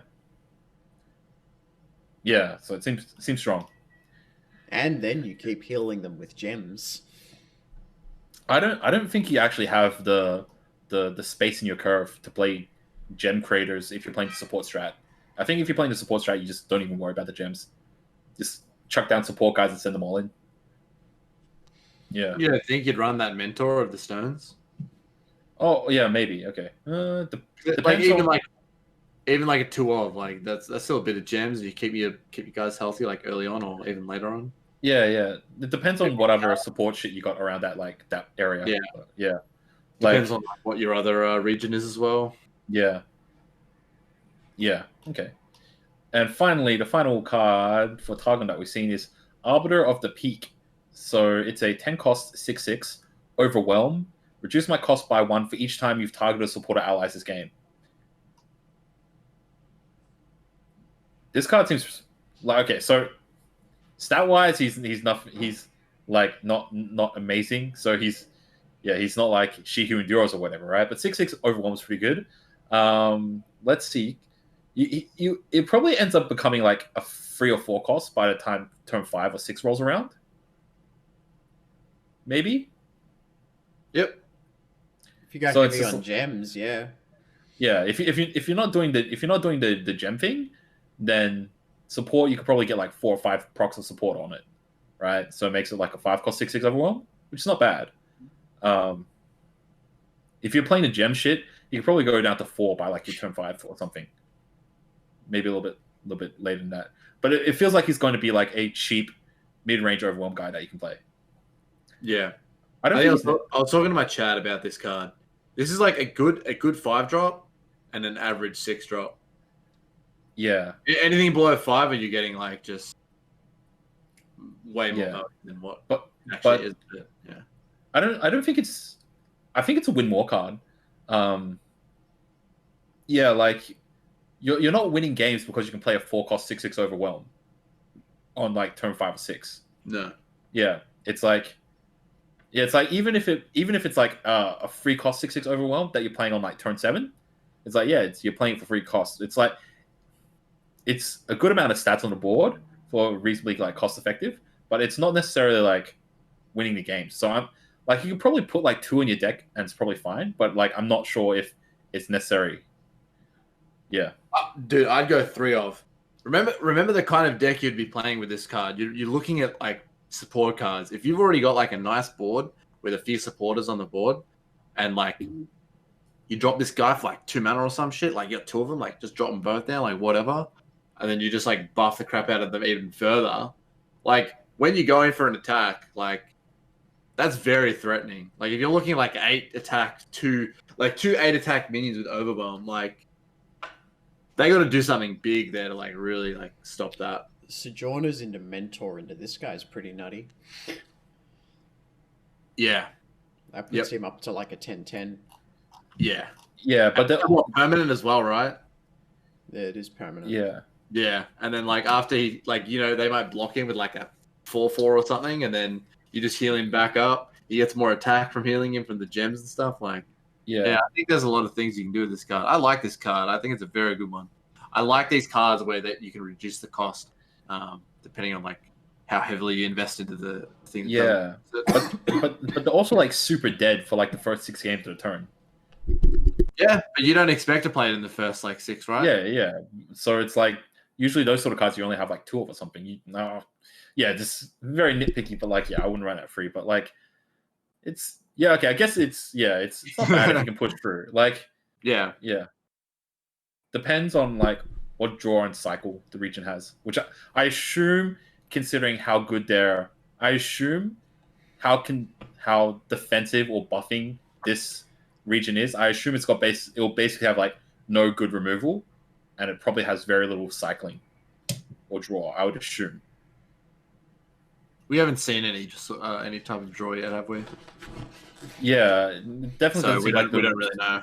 Yeah, it doesn't seem like we might see some at 2 a.m. tonight. I don't think so, man. I don't think so. This seems like a very sort of defensive type strat, so it probably won't have ways to draw cards. It probably has ways to just give you a shit ton of gems. So that's the way it creates value. Just gives you gems, but it's like probably not going to draw that many cards. Yeah. So it probably doesn't have what it needs to. It probably doesn't have a lot of shit to be like a good control deck, like a control deck. But it's probably like a very good sort of mid-range sort of deck. It's like it's like Magic's white weenies. Yeah. You can make up for that sort of weakness if you go a little bit into PNZ. And you can start like rummaging that shit away. And also, if you go into PNZ, then you can play their 10 cost guy that gets reduced. The the Plaza Guardian? You can play Plaza Guardians as well, because they have like similar conditions to like reduce their cost. What is it? Spells, is it? Every spell or something. Every time you cast a spell, Plaza Guardian gets cheaper. And if you're targeting dudes to get Arbiter cheaper, like with gems and shit, you're also reducing the cost of Plaza Guardian really quickly. That's actually pretty insane. Imagine having like 3 of these guys in your hand. They're all 0 cost. There's a really funny deck in PNZ that runs like counterfeit copies Plaza Guardian. And it just keeps like putting more and more Plaza Guardians into your deck when they're 0 cost. And so your opponent you just like fill up this board of like six Plaza Guardians. Yeah, and you just keep punching through every turn. And eventually, your opponent just can't deal with it anymore. Yeah, it's too bad the counterfeit copy strat is just like so hard to pull off. Oh yeah. Yeah. But yeah. Okay. Seems like we're split on Arbiter of the Peak. Now we get to talk about Lulu's stuff. Yep. You didn't have anything else to say about Tarek and Gems or anything, Casein? Nah. I think he'll be a fine card. I'm excited to see like once all this like released. That's what I'm excited for, and we just start seeing like all of them in action. We'll have you back on when the set releases. Yeah. Yeah, we'll see Jack struggling hard as a Tarek main. Everyone's going crazy, dude. I don't understand. It's like, oh, Tarek's released. Everyone loves Tarek. Lulu's released. Everyone loves Lulu. It's like, really?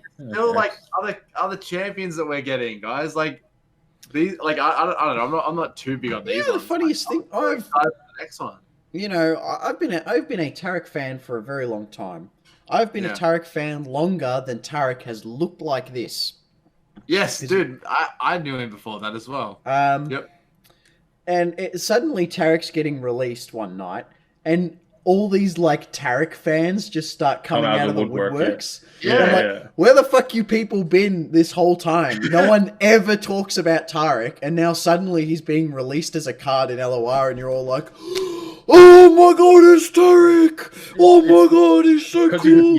You didn't get invited to the exclusive like Tarek fans Facebook group. If you were in that group, you would have met everyone, but it's like, nah. You weren't in that group, that's why you didn't know anyone.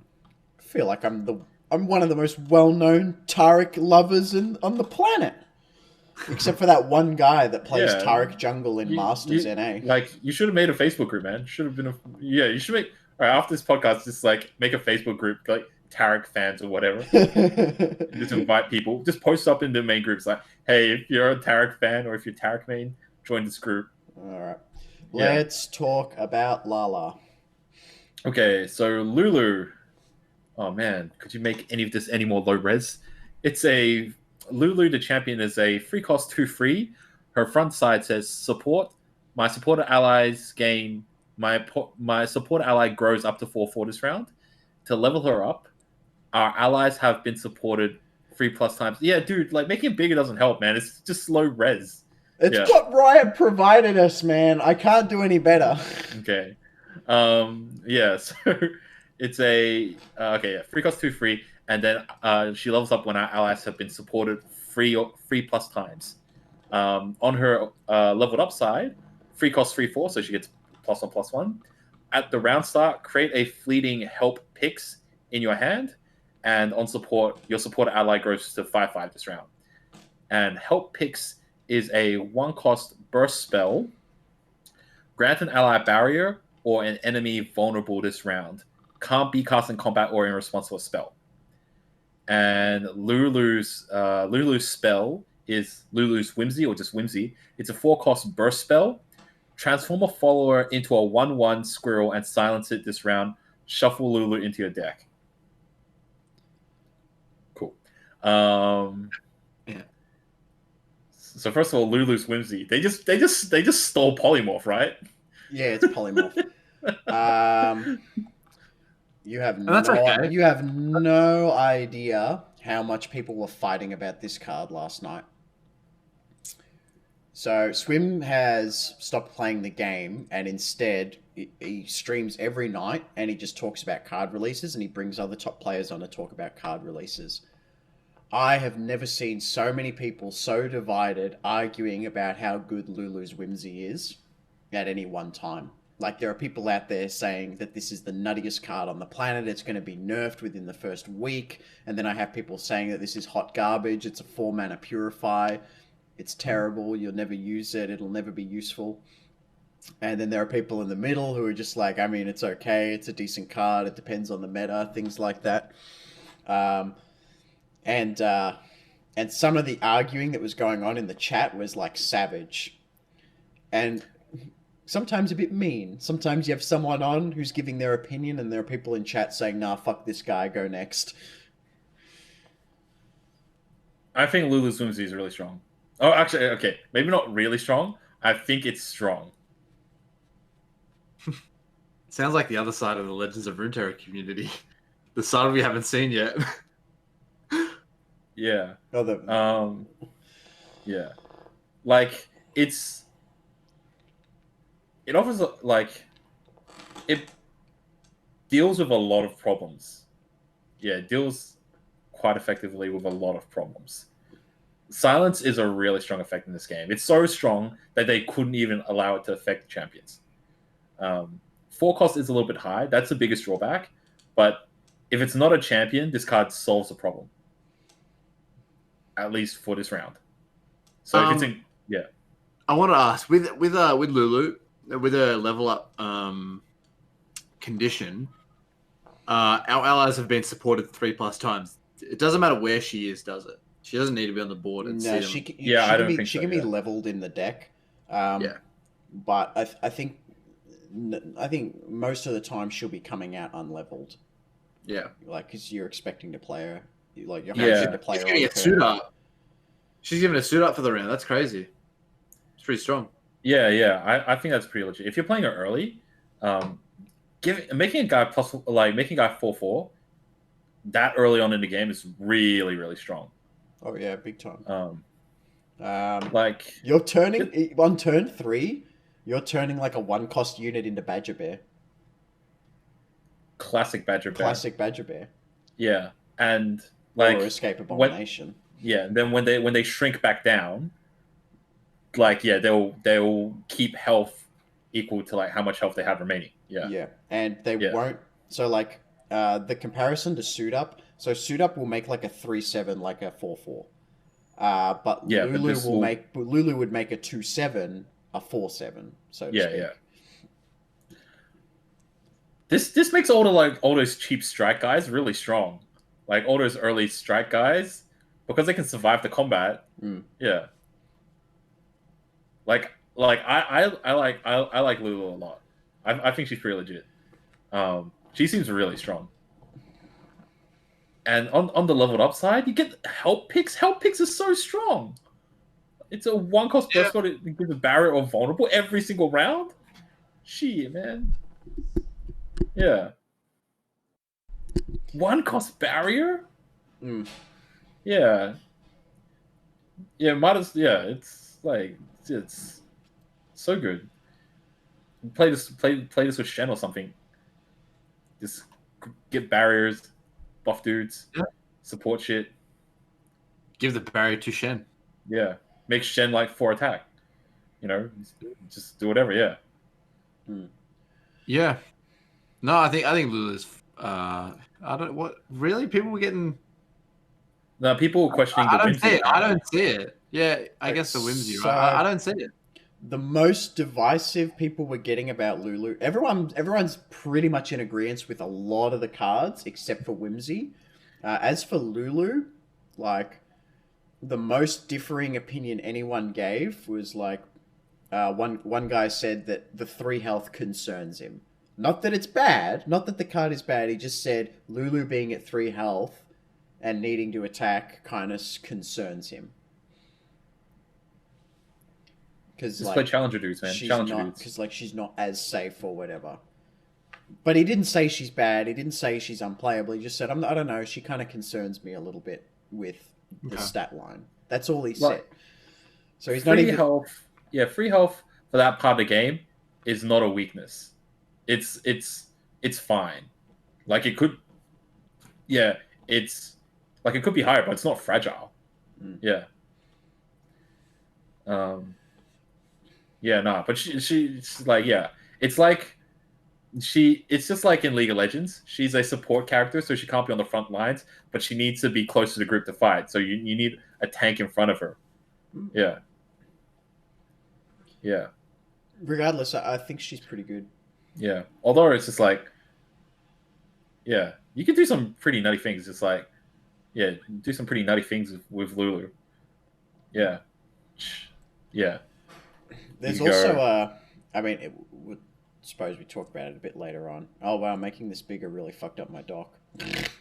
Yeah, I scrolled down before and tried to fix it, but I just like I was like, no, I'm not going to touch anything. Hey, well, it was nice of you to think about it. There's a few cards down here. One of them is supported, Young Witch, and she's a support. Give my supported ally quick attack this round. Okay, that's not the one I thought it was, but yeah, there's a card that can give Lulu like quick attack to outburst survive, and she comes out on turn 2, and she's an elusive, so she can't even be blocked. So I think there are inherently ways in her archetype that are cheap. They're coming out at good points in the game for Lulu that can help protect her. And there's even another card that you can use to grant someone elusive that is there. So I don't know. I think it's not even hard. You just play some challenger dudes earlier on. Just challenger dudes. Let your challenger dudes run in and Lulu buff them up. And then you're good. You know, unless your opponent happens to have 2 guys with free attack that early on, then you're good. Bro, where are we pulling all these challenges from? It's Demacia? Dude, we just always got challenges on the board. That's crazy. Yeah. Yeah. I don't know. There are options. Yeah. I believe there to be options here. Yeah. So do we want to get into the Lulu's Whimsy debate? So I've taken a few notes of look, Jack's studying up that people have been saying about Lulu's Whimsy. I've taken 2 from either side of the discussion. I'll go down them one by one, and you can say what you think about the comparison, because the way people are arguing this card is they compare it to something else from another region. So the first one, and I saw this one a lot.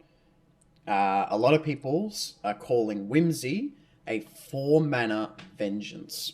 How does that comment make you feel? It's not. Casein? I don't think that's correct.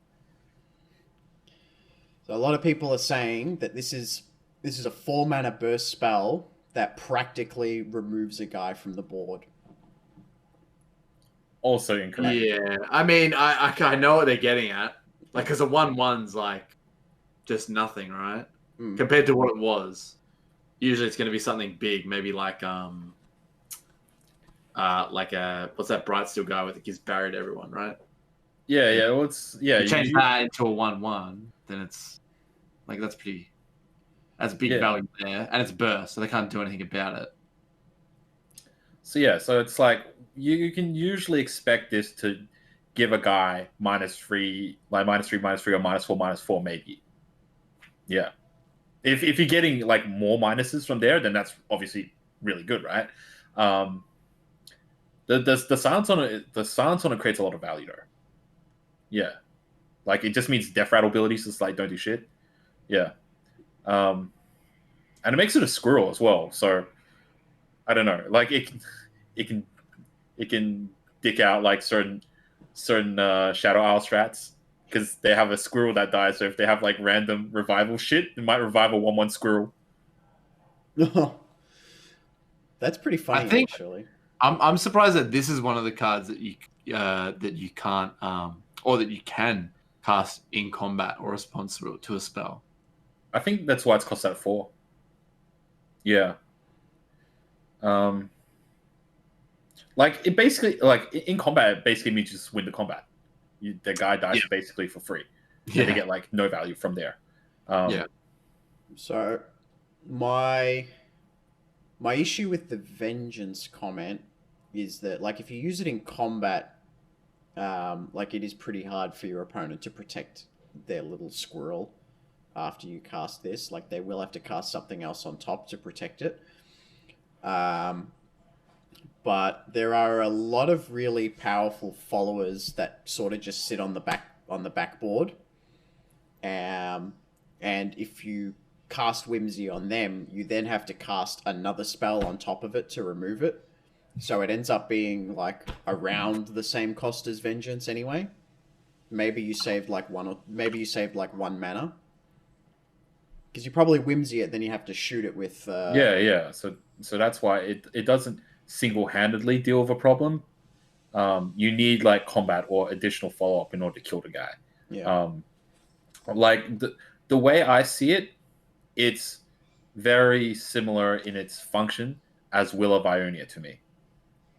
Like, so it just deals with the immediate impact of the problem, and then it's like, yeah, then your opponent will have it again some point in the future. Well, unless you do more stuff. It's funny you bring up Will of Ionia because that was the other comment that was coming up a bit. So Swim compares this to a Will of Ionia in terms of where its usefulness is, the type of situations you would use this card, are similar situations to which you would use Will of Ionia. But the argument he's made is that Will of Ionia, even at 5, is more useful than this card. Everywhere you would use Whimsy, Will of Ionia would be better, is the argument. No, I disagree. Guys that have strong interplay abilities, like guys that with strong interplay abilities, Whimsy against them. Okay, so if there's a guy with a strong interplay ability and the only time you would want to Will of Ionia them is if they've got some sort of combat buff and they're going to win a fight or they're doing something annoying at that particular time, right? Yeah, but if you Will of Ionia a guy that's got a really strong interplay ability, you don't want to because they can just like drop it again, they get another good effect, right? Whereas Lulu's Whimsy, it silences them, so it deals with the combat trick or the combat problem at the moment, but they don't get the opportunity to play it again to try to like re-get whatever effects. Re-get whatever interplay effects. Also, another thing is, okay, when this card transforms, so it transforms the card into a 1/1 follower and silences it for the round, right? At the end of the round, it transforms back, right? When it transforms back, does it have its original health? Yep. How much it had before the transform? Or does it only have 1 health? Because it used to be a 1/1 squirrel. Nah, I think it returns to its base stats. Okay. So if you Whimsy a Leviathan, it goes into the... I think it turns back into a 5/8 Leviathan. But real talk, no one attacks with Leviathan. Unless everything's stunned on the board, no one goes face with... No one attacks with Leviathan. No, I was just using it with like a... Yeah. I want to ask, how does the transform back work with those kind of summon effects? If you do use it on a Leviathan for whatever reason, when it goes back to being a Leviathan, do you then get to draw another Swain? You definitely don't get on play effects, but I'm not sure about summon effects. Yeah, I don't think so. I don't think you get on summon effects either. Because like, if you do on summon effects, like those cards are like transform cards, I don't think you get on summon effects so far, right? I don't know. We'll find out, I guess. I think. Okay, so on the interplay effect comment, I think I can't think of a lot of powerful followers that are coming into play with strong effects, that you don't want to will, other than like maybe Riptide Rex. But Riptide Rex has already hit its value once it's hit the board. It kind of doesn't. Yeah, you don't want to will. It doesn't, Rex, but I don't think it matters whether you will or you Whimsy it. It's already like done its job. Yeah, it's cleared your board or it's leveled Ezreal or something like that. But if you Whimsy it, you still need to he's probably killed your board. You need to shoot it still. Whimsy actually counts as the Devourer though. Whimsy's Whimsy. a lot of very good interactions Whimsy has in like the current game. Devourer is a big one. A lot of people bring up Endure, but like. The problem with the Endure comment is that Endure's in a top tier deck right now, and no one fucks with Purify. And Purify shits on Endure harder than any other card in the game. At 2 mana. It's even better than Frostbites. Because Frostbites you have to spend at least 3 mana to hit Endure. Some other fun interactions, you can transform your own follower into a squirrel. And that has good usefulness into things like Ravenous Flock. So if someone uses Ravenous Flock on you, you can protect your unit by turning it into a squirrel because its base health becomes 1. It's no longer damaged. If it's stunned, you're fucked anyway. Actually, no, I think silence removes stun. Yeah, it does. I've silenced my own shit before to remove stun and to remove frostbite. Yeah, but it also makes it 1/1. It's like, oh man. Yeah, and guillotine it will stop as well. So if your opponent wants to start a guillotine chain on you, you can stop it with Whimsy, and then they lose their guillotine. I can't think of a tremendous amount of cards that this is hitting for like incredible value. Like Radiant Guardian's a pretty big one. A lot of decks that run Radiant Guardian are very dependent on Radiant Guardian. And if you're Whimsy, where would you run Purify? I always put one in my Demacia decks, man. What do you? Yeah, no. I'm saying like, what do you hold onto the Purify for? Combat tricks. So it's normally only used for Endure. Yeah. It's used for Endure. It's used in some very cheeky strategies where you detain your opponent's card and then like purify your own unit to like, so that even if it dies, they don't get their shit back. Yeah. Like it's got very like Purify has some very niche use right now. Which sort of brings me into the next comment, which is a lot of people are saying that this is just a 4-mana Purify that isn't permanent.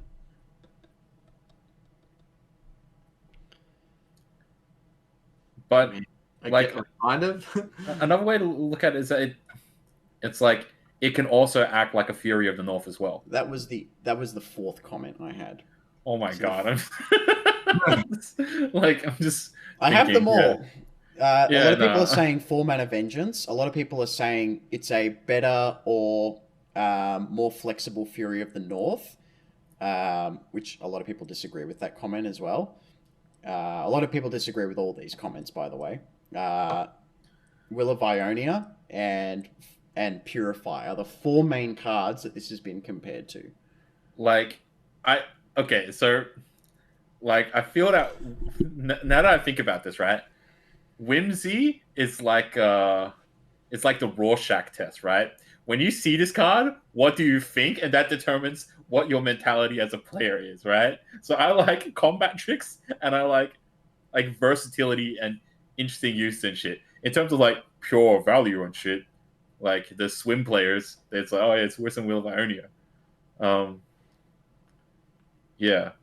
I think that's why it's so divided. It's just like there's so many ways it can be used, but there are pros and cons to a lot of things, to a lot of aspects of it. It just pulls a lot of different components in.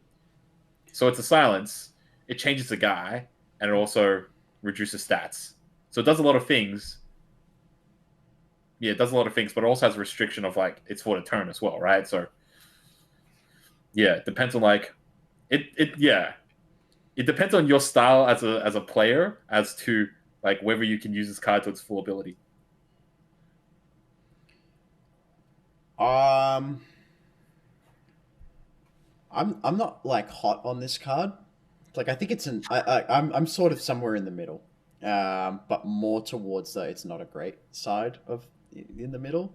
I don't think this is an awesome card by any means. I think this has its uses, and I think it's a lot more usable than Purify is. I think I lean more towards the Fury of the North comparison than anything else. Because I sort of see this as more of a, like purely as like a numbers value thing. Mm-hmm. So with Fury, you normally like chuck a Fury on a card. Now you're like X amount of numbers above your opponent's unit. Yeah. Whereas this one it's like the same thing, but it works in reverse. Mm-hmm. My only issue with it being that it's the same cost as Fury of the North, but I think in most situations it's gonna be like a difference of like 3/3 or something like that. I don't think you're gonna have like against like big fish. I think this is great into deep. I think this has the most use into deep, but I think there are a lot of matchups where it is a potentially worse Fury of the North that can't even like push lethal damage. It's a defensive Fury of the North, because it silences as well. So, like this is Like Fury of the North doesn't do anything to stop elusives. Think about that. I know that. Yeah. So like, yeah, this can stop an elusive. It stops lifesteal. The silence part, yeah. Like yeah. So I would say I'm probably about as hot on it as you are cold on it. Yeah. So I think, like, I'm not saying it's amaze balls, but I am willing to go out on a limb and say it's good. And I think that's a perfectly reasonable conclusion to come to about a card like this. Yeah. But what does Casein think? I like people will use it, right? Like it'll be fine. I can't see anything that's like. There's nothing here that shouts out like, "Oh man, this is gonna like just break the game."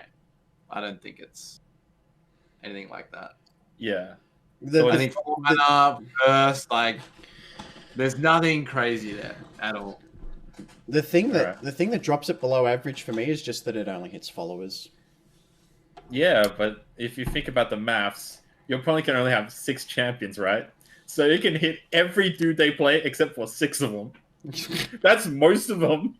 Well, I actually talked to my friend about how silence work on champion. Like, the idea of the silence was to like cancel out any card text, right? Does that mean that you cancel out all of their like level up mechanics and things like that, or if a champion was silenceable, I would say its level up mechanic is unsilenceable. I assume sort of text gets silenced, but I assume the level up would still stay. If we ever go there, right? I agree with that purely on the basis of a lot of champions level on in the deck. So like the level condition isn't tied to the champion itself. Mm-hmm. But I think if a unit had to see the level up, then it probably wouldn't be able to. Like I think if you put Darius on the board and you silence Darius, I don't think he'd level up. Yeah, like, but I also don't think they'll ever let you silence a champion. And if they do, I don't think they'll ever make silencing champions a thing. I think if they did, it would be one round only. Yeah, okay. So if there was some sort of way to silence a champion, it would probably be attached to something like quite expensive or quite strong. It's not going to be just like a mid-range spell. It'll probably be attached to either a high-end follower or a champion, and it probably won't prevent level ups. Yeah, that's my prediction, anyways. Because when you think about the level up, there's a line, and then it's like the text is below the line. It's like in the silence proof box. Yeah. But yeah, continuing on. So like we're on the fence about Whimsy. Yeah, and we just have to see how the metagame settles down on this. Yeah. But yeah. Okay, next card. Squirrel. It's a 1-cost 1/1. And that's a token that Whimsy creates. Next card. Pix. It's a 1-cost 0/1. Support. Give my supported ally +2/+1 this round. That's pretty good stats. Except Pix is pretty bad stats. The card itself is like not, but its potential to give 3 stats. I think that's good, and it gives health. Giving 1 health is good. I don't think it's worth it. Like Pix, yeah. I don't think it's good enough on its own. Yeah, because Pix is like Pix, like if your opponent's got a dude, Pix is dead. Yeah. So you think you support this with something before you attack with it?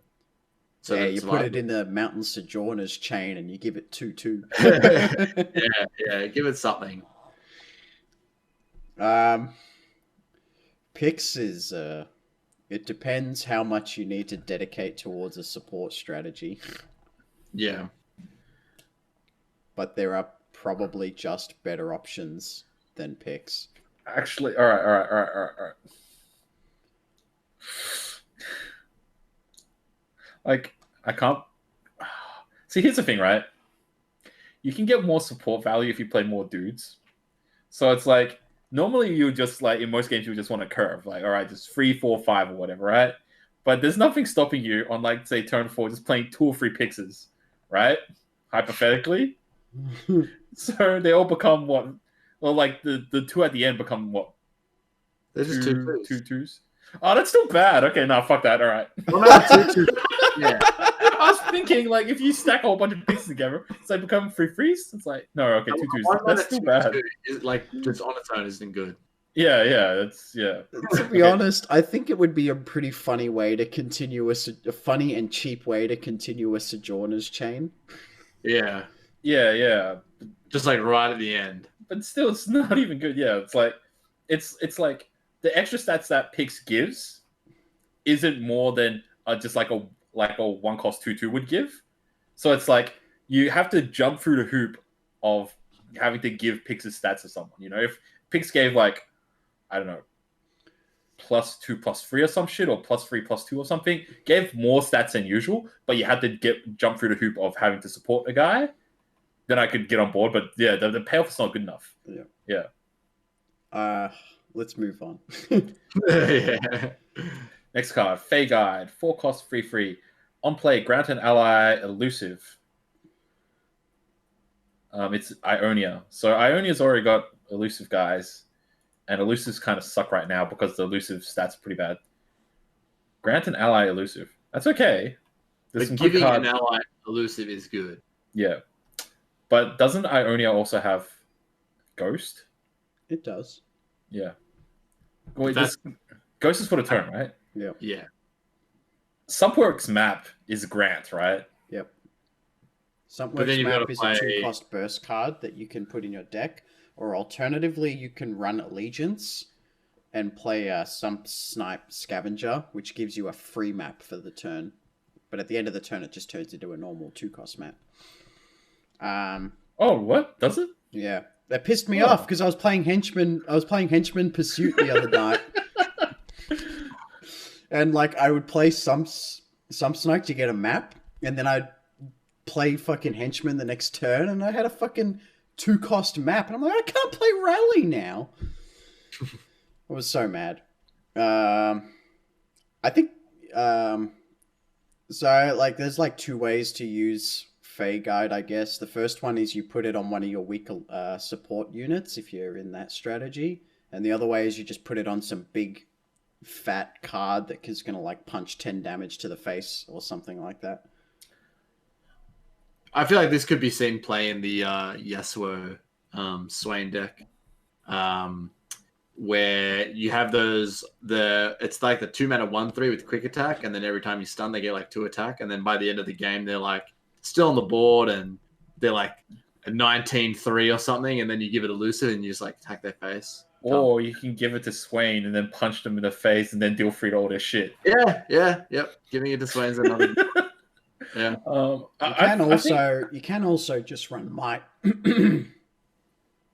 That's true. Yeah. So like as a 4-mana 3/3, that's not the. I mean, that's actually like not too uncommon to see. There's a lot of 4-mana 3/3s out there, but is giving elusive like how valuable is that? All right. So if a card inherently has elusive by itself, elusive drops the stats of a card by like 1/1 or 1/2-ish. You usually lose about 3 stats to gain the elusive tag, right? So yeah, Fey Guy being because Fey Guy gives a guy elusive, so that's almost equally as good as him just being a 4-cost 3/3 elusive, right? Would you play a 4-cost 3/3 elusive in like the elusive strat? It's not bad, right? Probably. Yeah. So in a way, this is potentially more because you're getting an elusive and you're also getting a 3/3 for 4 cost. But I think that the fact that it gives a permanent elusive and it grants it to any particular ally does give it a lot of value. Like, to be honest, I think Fey Guy would probably be played in the support deck if support is running Ionia, because just like you just like if you just elusive up your Lulu, and then Fey Guy can just be can be your like support punk, and then like so you just got you want to protect your support guys, and then it's like Fey Guide is whoever is just like the recipient. You just need one recipient. You can chain all the support guys together. You just need like one guy to like be the main fighter, or the guy that's gonna be at the end, the right side. Yeah. So Fey Guide's a body. It's free stats. It's not bad. Doesn't pair well with Lulu though. Yeah, it doesn't pair well with Lulu though. But yeah, he's probably better with some of the Targon supports and shit. You know, if you like Targon supported the like Tyranny, or Targon supported the Mentor of the Stones that looks like a wheel or something. Yeah, you know. Yeah, it's probably not too bad. I don't think Lulu's a bad target for Fey Guide. I think Fey Guide. I think you'll find Fey Guide is going to be hitting like other support cards that are already on the board, and then like Fey Guide might just get like supported by one of them. Yeah, that's a point. Yeah. So I think Fey Guide's pretty good. Yeah. Also, why doesn't Pix have elusive? Pix should have elusive, right? Little fairy thing should probably have elusive. Who, Lulu? Pix, the 0-1 fairy thing. Oh right, that thing. That should have elusive. Little fairy thing shouldn't fit. Yeah. Would it change anything? It would make it marginally more playable, but it just seems like you can run Lulu, support Pix, and then Pix can support like a challenger or some shit. Yeah. Okay. Next card? Yeah. Next card. Startled Stomper. 2 costs, 2 free Overwhelm. This is actually a Targon card, by the way. Okay. Dude, this is a good card. I reckon this is a good card. Why did you laugh? This card is just like so simple, but has interesting potential. Dude, being like a 2/3, like a 2-mana 2/3 is already like not too bad, right? It's got Overwhelm.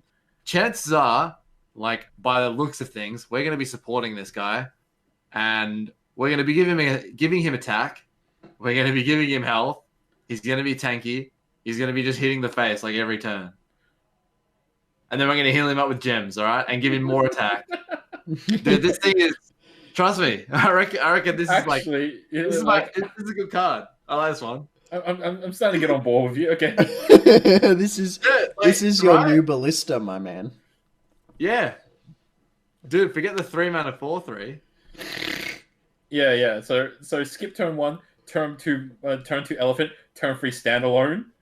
Nah, dude, turn 1 bro, turn 1 got the turn 2 elephant guy. That's a 4, dude. What is he? A 4/4. Your picks might die, but and then he goes back to a 2/3 piece of shit. Doesn't matter. At least in my strat, he becomes a 5/6 man, 5/6 overwhelm on turn 3. What the fuck's your opponent gonna do? Yep. And then you heal him with gens. Yep. Attack, and then you attack again. Man, I think this is a good card. Yeah. Like for what it is, I think it's a good card. Yeah. It's just got a very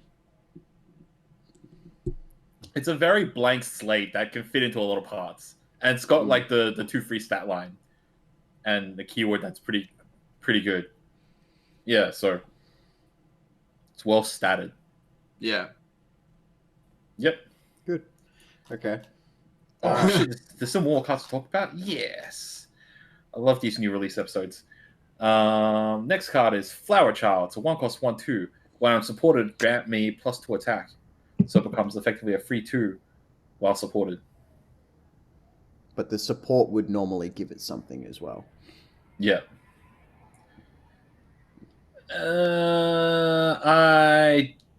It's okay. So in theory, on paper, it's not bad, but still, wouldn't you just rather support any other card? Why would you need a specific card that you want to give support to? There are probably like specific cards, like I don't know, for example, Z or something that you'd want to support more because you get more value than just specifically this one. This card's Zed's not a 1-drop though. Yeah, no, I'm not saying that. No, like I'm not saying that. I'm just saying, for example, like there are other aren't there better one drops that you would want to be playing than one that specifically is like maybe a free to?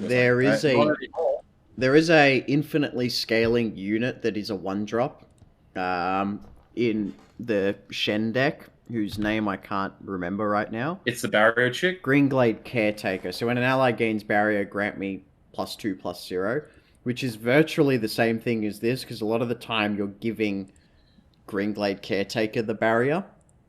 Yep. With Shen, so she just keeps getting bigger. So you could feasibly just do the exact same thing with this card, but both Greenglade Caretaker and this are in the same region. So you'd either just be running this so you could have 6 Greenglades in your deck, or you would just not run her and run Greenglade. Greenglade has seen a lot of play though in those Shen decks. I would be surprised if this was also in there. Yeah, I'm saying you would either run it. If you were running this in that deck, you would be putting so much value on Greenglade that you'd want 6 Greenglades. Yeah. There are feasibly, I guess, some other cards that give it some decent support value. Like, there are cards that give it, like, you can use the support cards to give it more HP, so it can tank up more. And there's also the next card, the Young Witch, which gives it quick attack and an extra point of attack. I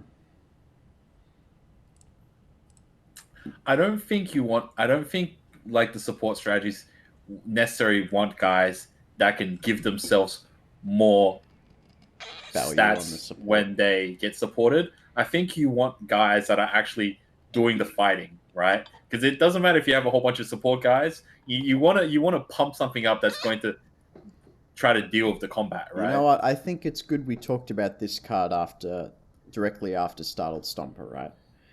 Because Startled Stomper is a card that doesn't get any bonus effects when you give it any support, but it has a keyword, which is Overwhelm, right? And you can just like keep throwing more and more stats at Overwhelm, and Overwhelm just keeps getting better and better. Arguably, Overwhelm is an infinitely scaling stat up until about 20, right? Or a bit over 20. So you can juice up Startled Stomper and get this, and just like keep punching for like big Overwhelm attacks, keep buffing its health, keep buffing its attack. Or you can play Flower Child and let it just keep getting like chump blocked out. And then probably die eventually, yeah. Yeah, but also, like, the elephant is, like, individually by itself just good. Yeah. Because, like, you can't forget, it's like, all these, like, in the ideal situations, like, support is only good if you have at least 2 guys. At least 2 guys. Yeah. So, in those situations where you don't have 2 guys, you want a dependable guy that can sit in front of something and fight it out, right? And don't forget, it's just like, all right, you talk about all these optimal situations where you get like chains of supports and shit, right? Don't forget, you can only do support on half the turns of the game, on your turns as well, right? So it's like, well, get the rally. Okay, look, if you're gonna spend like 3 mana on Relentless Pursuit to rally, why would you want like you would rather? Now we're gonna use Shumpo and we're gonna use Katarina and. Wouldn't you rather just like pay free play on guard and just like get your big support guys running today, dudes? Yeah. Don't make those public, man. You're telling the whole community how good those could be. I don't care. I don't care. I'm not bothered with climbing the ladder anymore. Yeah. Yeah. So it's like, okay, why would you need a card that's specifically like only gets a bonus if it's supported? Like supports can support other support cards. So yeah. I think it's a one drop. I think this is a one drop. I think this is like it fits the perfect spot as a one drop in with the cards that they're bringing out. This is the card where it's like, yep, if I drop that turn 1 and turn 2 I drop a support guy and I can attack with these 2 guys, like this guy might die that turn he attacks, but he probably just killed whatever they just played as well. Yeah, but the thing is your opponent doesn't have to block this guy.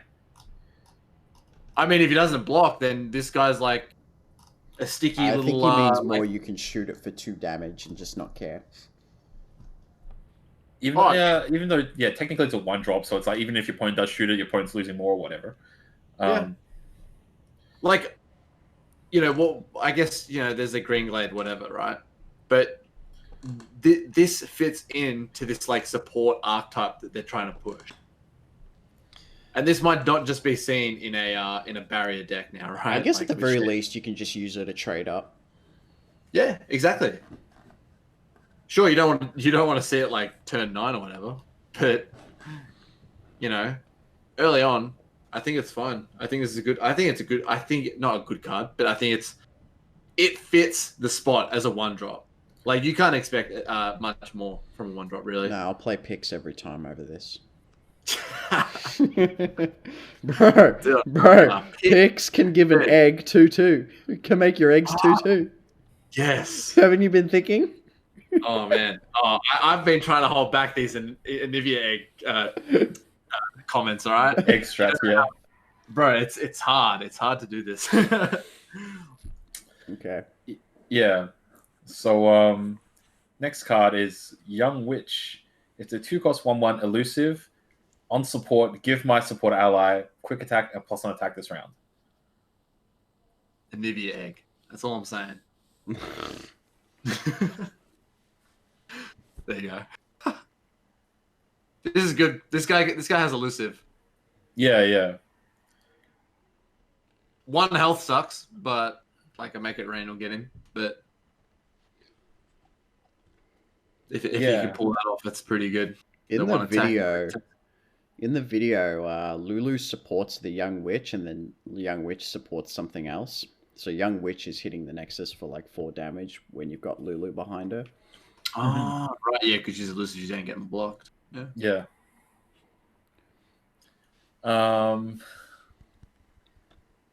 Man, like support strats are gonna get dicked on pretty hard, like against fast removal.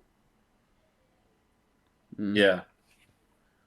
If they're able to get like 1 or 2 supports off because it's Grant, like you're the stats, especially with the health ones, because obviously the health. Yeah, it's like you have to deal with it early. Yeah, you can't let it get out of control. Yeah. All right. Did I mess up? Does Pix Grant?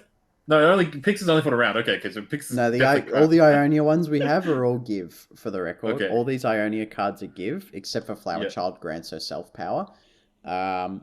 All of the Targon cards revealed, except for Tarek himself, all grant. Yeah. Young Witch, I'm on the fence about. Like, elusive is good. It depends on it. It ultimately depends on how much elusive is in the meta, right? If Bilgewater and Shadow Isles are in the meta, Young Witch is bad, right? And if elusive's in the meta, Young Witch is bad. But assuming that those 3 regions aren't meta, the Young Witch is good. So yeah, Young Witch is going to be very meta. Yeah. I don't know if it, like, again, this is another case where we're looking at, where was that 3-cost 1/1? Support Grandma supported ally +2/+2 last breath, create 3 gems, right? Yeah. You don't care if it gets blocked. It's doing something else. The idea is you want to get like some value out of it before it gets hit with a make it rain, right? Yeah. You want to trigger. I think you want to trigger Mentor of the Stones once, and you've come out on top. I think Young Witch you want to keep triggering as often as possible. Right. Because the quick attack makes it better for your supported card to trade off all right. It means you don't have to worry about the guy that you're buffing up. So Young Witch actually solves kind of 2 problems, right? So 1, the support effect has to make it so. All right, okay. We got to come up with some term with the card that you want to get supported. Let's say the carry, okay? The recipient. So you want to buff the carry so the carry can just run into whatever your opponent wants to block it with, right? But you also have to make it so that your support doesn't receive aggro, right?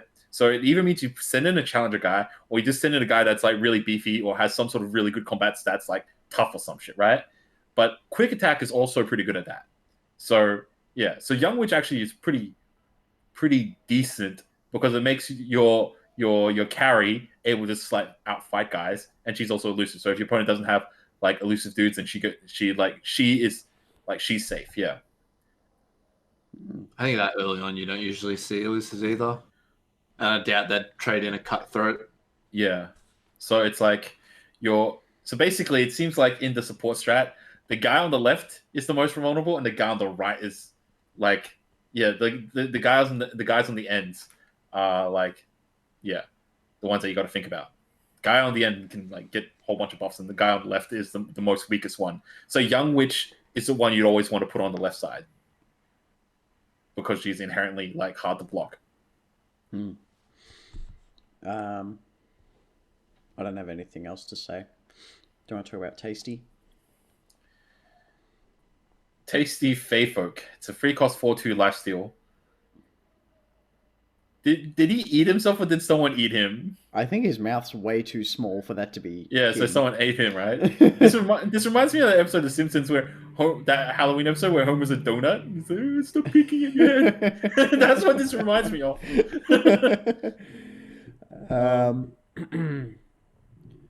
So 4/2 lifesteal's pretty legit. Yeah, it's pretty legit. There's a Shadow Isles card. Dead Bloom The Wanderer. 3/2 lifesteal? 3/2 Yeah, shit, he's lifesteal, annoying. Toss 3.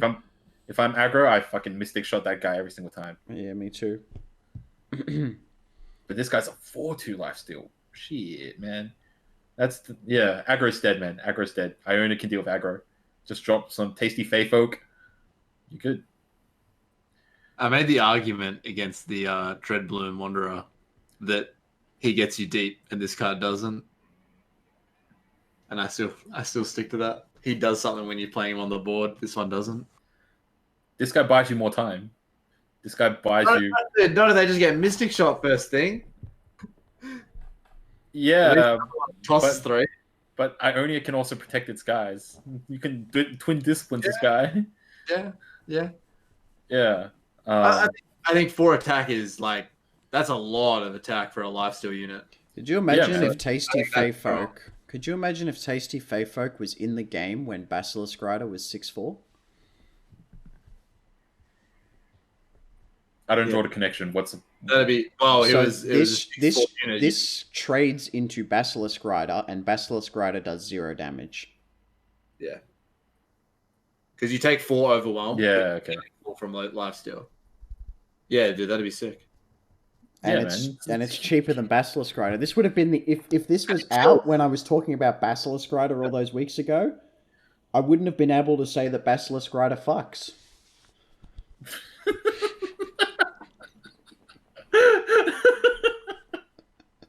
Yeah, There was this running thing going on in the pod where I just used to say, dude, Basilisk Rider fucks.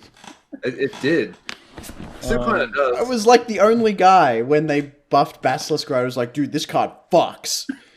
Yeah. Like Progress Day, the streams, everyone's like, oh no, it's still a shitty Noxus Allegiance card. I'm like, nah, man, this trades into everything positively, and most of the time survives. Yeah, like lifesteal's good, man. It's like it prolongs games. Yeah, so you can play like slower type strategies, and it only has like effects that buff their guys. Yeah, but the thing is, like those buffing effects, it's like if the game drags on, you sometimes get aggroed out before you can sort of get the value back. But yeah, it's like if you play throw your Ionia between your Omen Birds and your other buffing strats, you just play big lifesteal boys. Just keep dragging the games on while you just keep playing Hearth cards. Okay. Yep. Tasty. Anything else, fellas? I've got a card to go back on after we finish these next two. Remind me. What was it? No, it's Tarek, but we'll finish these cards first. Okay, Fuzzy Caretaker. Also, okay, so Tasty. Go ahead, say it. Oh, he dropped. Rest in peace. He'll be back. He always comes back. Dude. It's because like we went a bit longer than we expected. Yeah. Sorry, by the way, if you had something to do. Just stream. That's okay. When do you start? I don't. 6:30. Oh shit, my bad. Shit, okay. No, it's fine. It doesn't matter. Like I don't need to rush to masters now. I'm already masters. Okay. Yeah, but your fans. Think about the fans. Yeah, they can wait. We're almost. They know I'm there every night. We're almost done. That's all good. We just have two these cards two left. cards. So next one is Fuzzy Caretaker. It's a 4-cost free. When I'm supported, give me +3 health the round. It's got a support ability, give my supported ally +3 attack this round. That's some good stats. He likes being the piece of meat in a sandwich. Dude, if you can pull this off, if you can get this supported and support something else, like that is just a lot of stats that are just now there for that attacking turn, right? I think that's strong if you can pull that off, but like okay, so you would want to do this in a way. You want to try to make your curve to make this optimal, right? So you want the guy in front of the Fuzzy Caretaker to be elusive or like unblockable. Then you have Fuzzy Caretaker in the middle who's just like receiving stats for lols. Or challenger. Yeah. And then you want the guy on the end to be like challenger or quick attack, like to be like quick attack or something, right? Yeah. Yeah. So it's interesting. It's like like if you got picks on the board, right? You make it a what are you making it? You're making it a 5/4, and then it gives itself 3, so it's a 5/7. So that's already like a very beefy unit on like if this is on turn 4 as well. And then if there's something else in front of this card that you're also buffing, like 3 more attack on whatever the hell that is, like that's also a threat that they're then like almost forced to block this early on in the game. Yeah. Like that's all just like a lot of threatening board presence, and you probably trade pretty well there as well. Yeah, and the Fuzzy Caretaker usually, like, if in effect the Fuzzy Caretaker reduces the damage he receives by 3 that turn because he gets a +3 health. So he's usually going to live. But yeah, you just want the guy on the right side to be someone tanky. Yeah. So the guy on the right of the Caretaker, you want to have high health but low attack, so you can buff it up with the Caretaker. How does this work with Lulu? If Lulu makes him does Lulu make him a 4/4 and then he becomes a 4/7? Okay, so Lulu grows your stats, so it doesn't matter what the order is. Lulu won't reduce your stats. No. Okay, but like what he's asking is, does Lulu support apply first, or does his +3 health apply? Well, it doesn't matter. If he gets +3 defense first, he goes to 3/6, and then Lulu grows him up to 4/6, right? But if Lulu applies first, he goes to 4/4, and then he gets a +3 health, he goes to 4/7. So he gets an extra 1 health if the Fuzzy Caretaker applies after the Lulu. True. Okay. Amazing. I think the support triggers first. Yeah, I would assume so as well. When he's supported, then give him +3 health. Yeah. To be honest though, it's like you wouldn't want Lulu to the left side of this because you don't care about buffing this guy doesn't really help that much. But I guess at the same time, Fuzzy Caretaker doesn't necessarily always have to be the meat in the sandwich. It could also just be the piece of bread as well. Because like if you just had a support guy like Young Witch and Fuzzy Caretaker, that's just fine. Just like Young Witch in and Fuzzy Caretaker on the right, and you're good. So he's fine if all you have is just a support at him, but he gets really good if he can be in the middle. That third unit. Yeah. Okay. Yeah, become a real thick boy. Yeah, I think he's fine. A little bit ambitious, but fine. And then we got the final card of these reveals: Swole Squirrel. Oh man, this guy's such a meme. All right, we'll check out the meme I put down below. Yeah, the doggo meme. Joe Toro. Dio. What? どうでもいいがな。次は丈太郎。貴様だ。やろう。ディオ。ほう、向かってくるのか。逃げず。Shout outs to Lath, actually. I think Lath made that meme. Oh, man.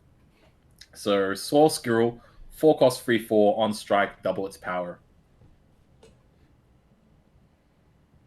If only there was a way to give it double strike. Judgment. Oh. Yeah, depending on how many he hits. Then there's like single combat and things like that. And then you're just looking at a way to give him Overwhelm, right? Yeah, overwhelm, but it's kind of hard because of 3 different regions. I don't know about this card.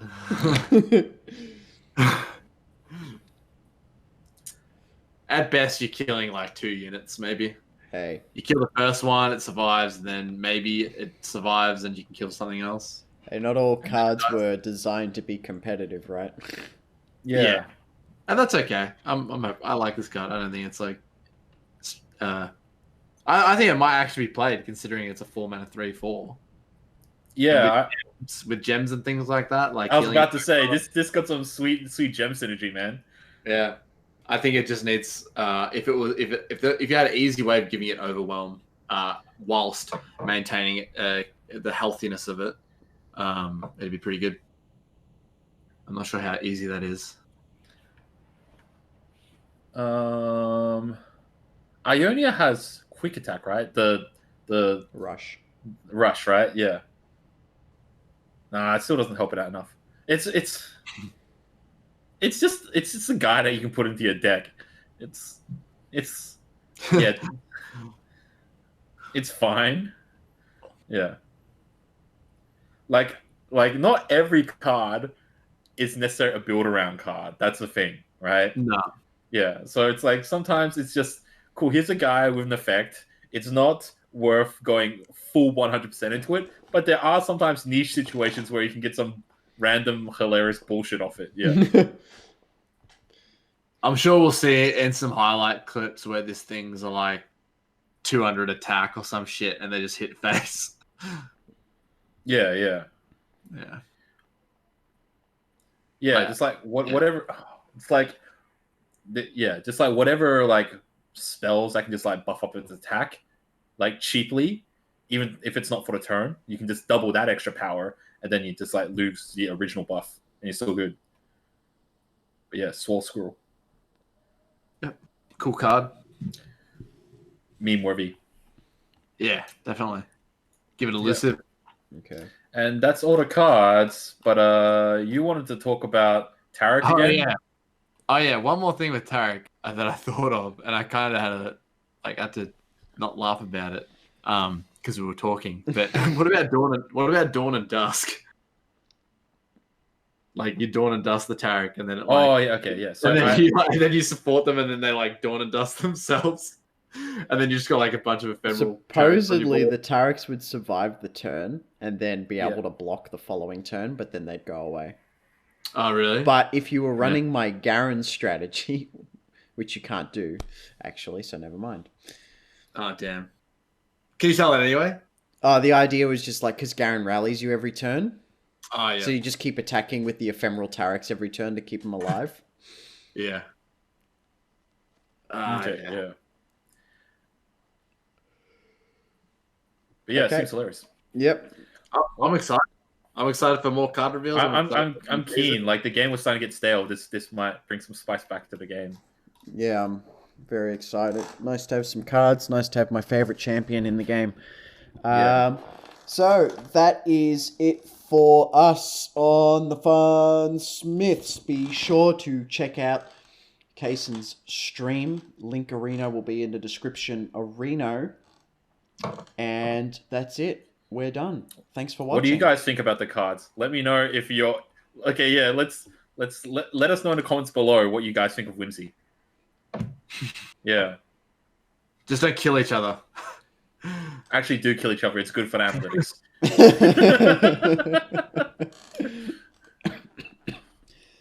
We're done. Cool. GrandJ out.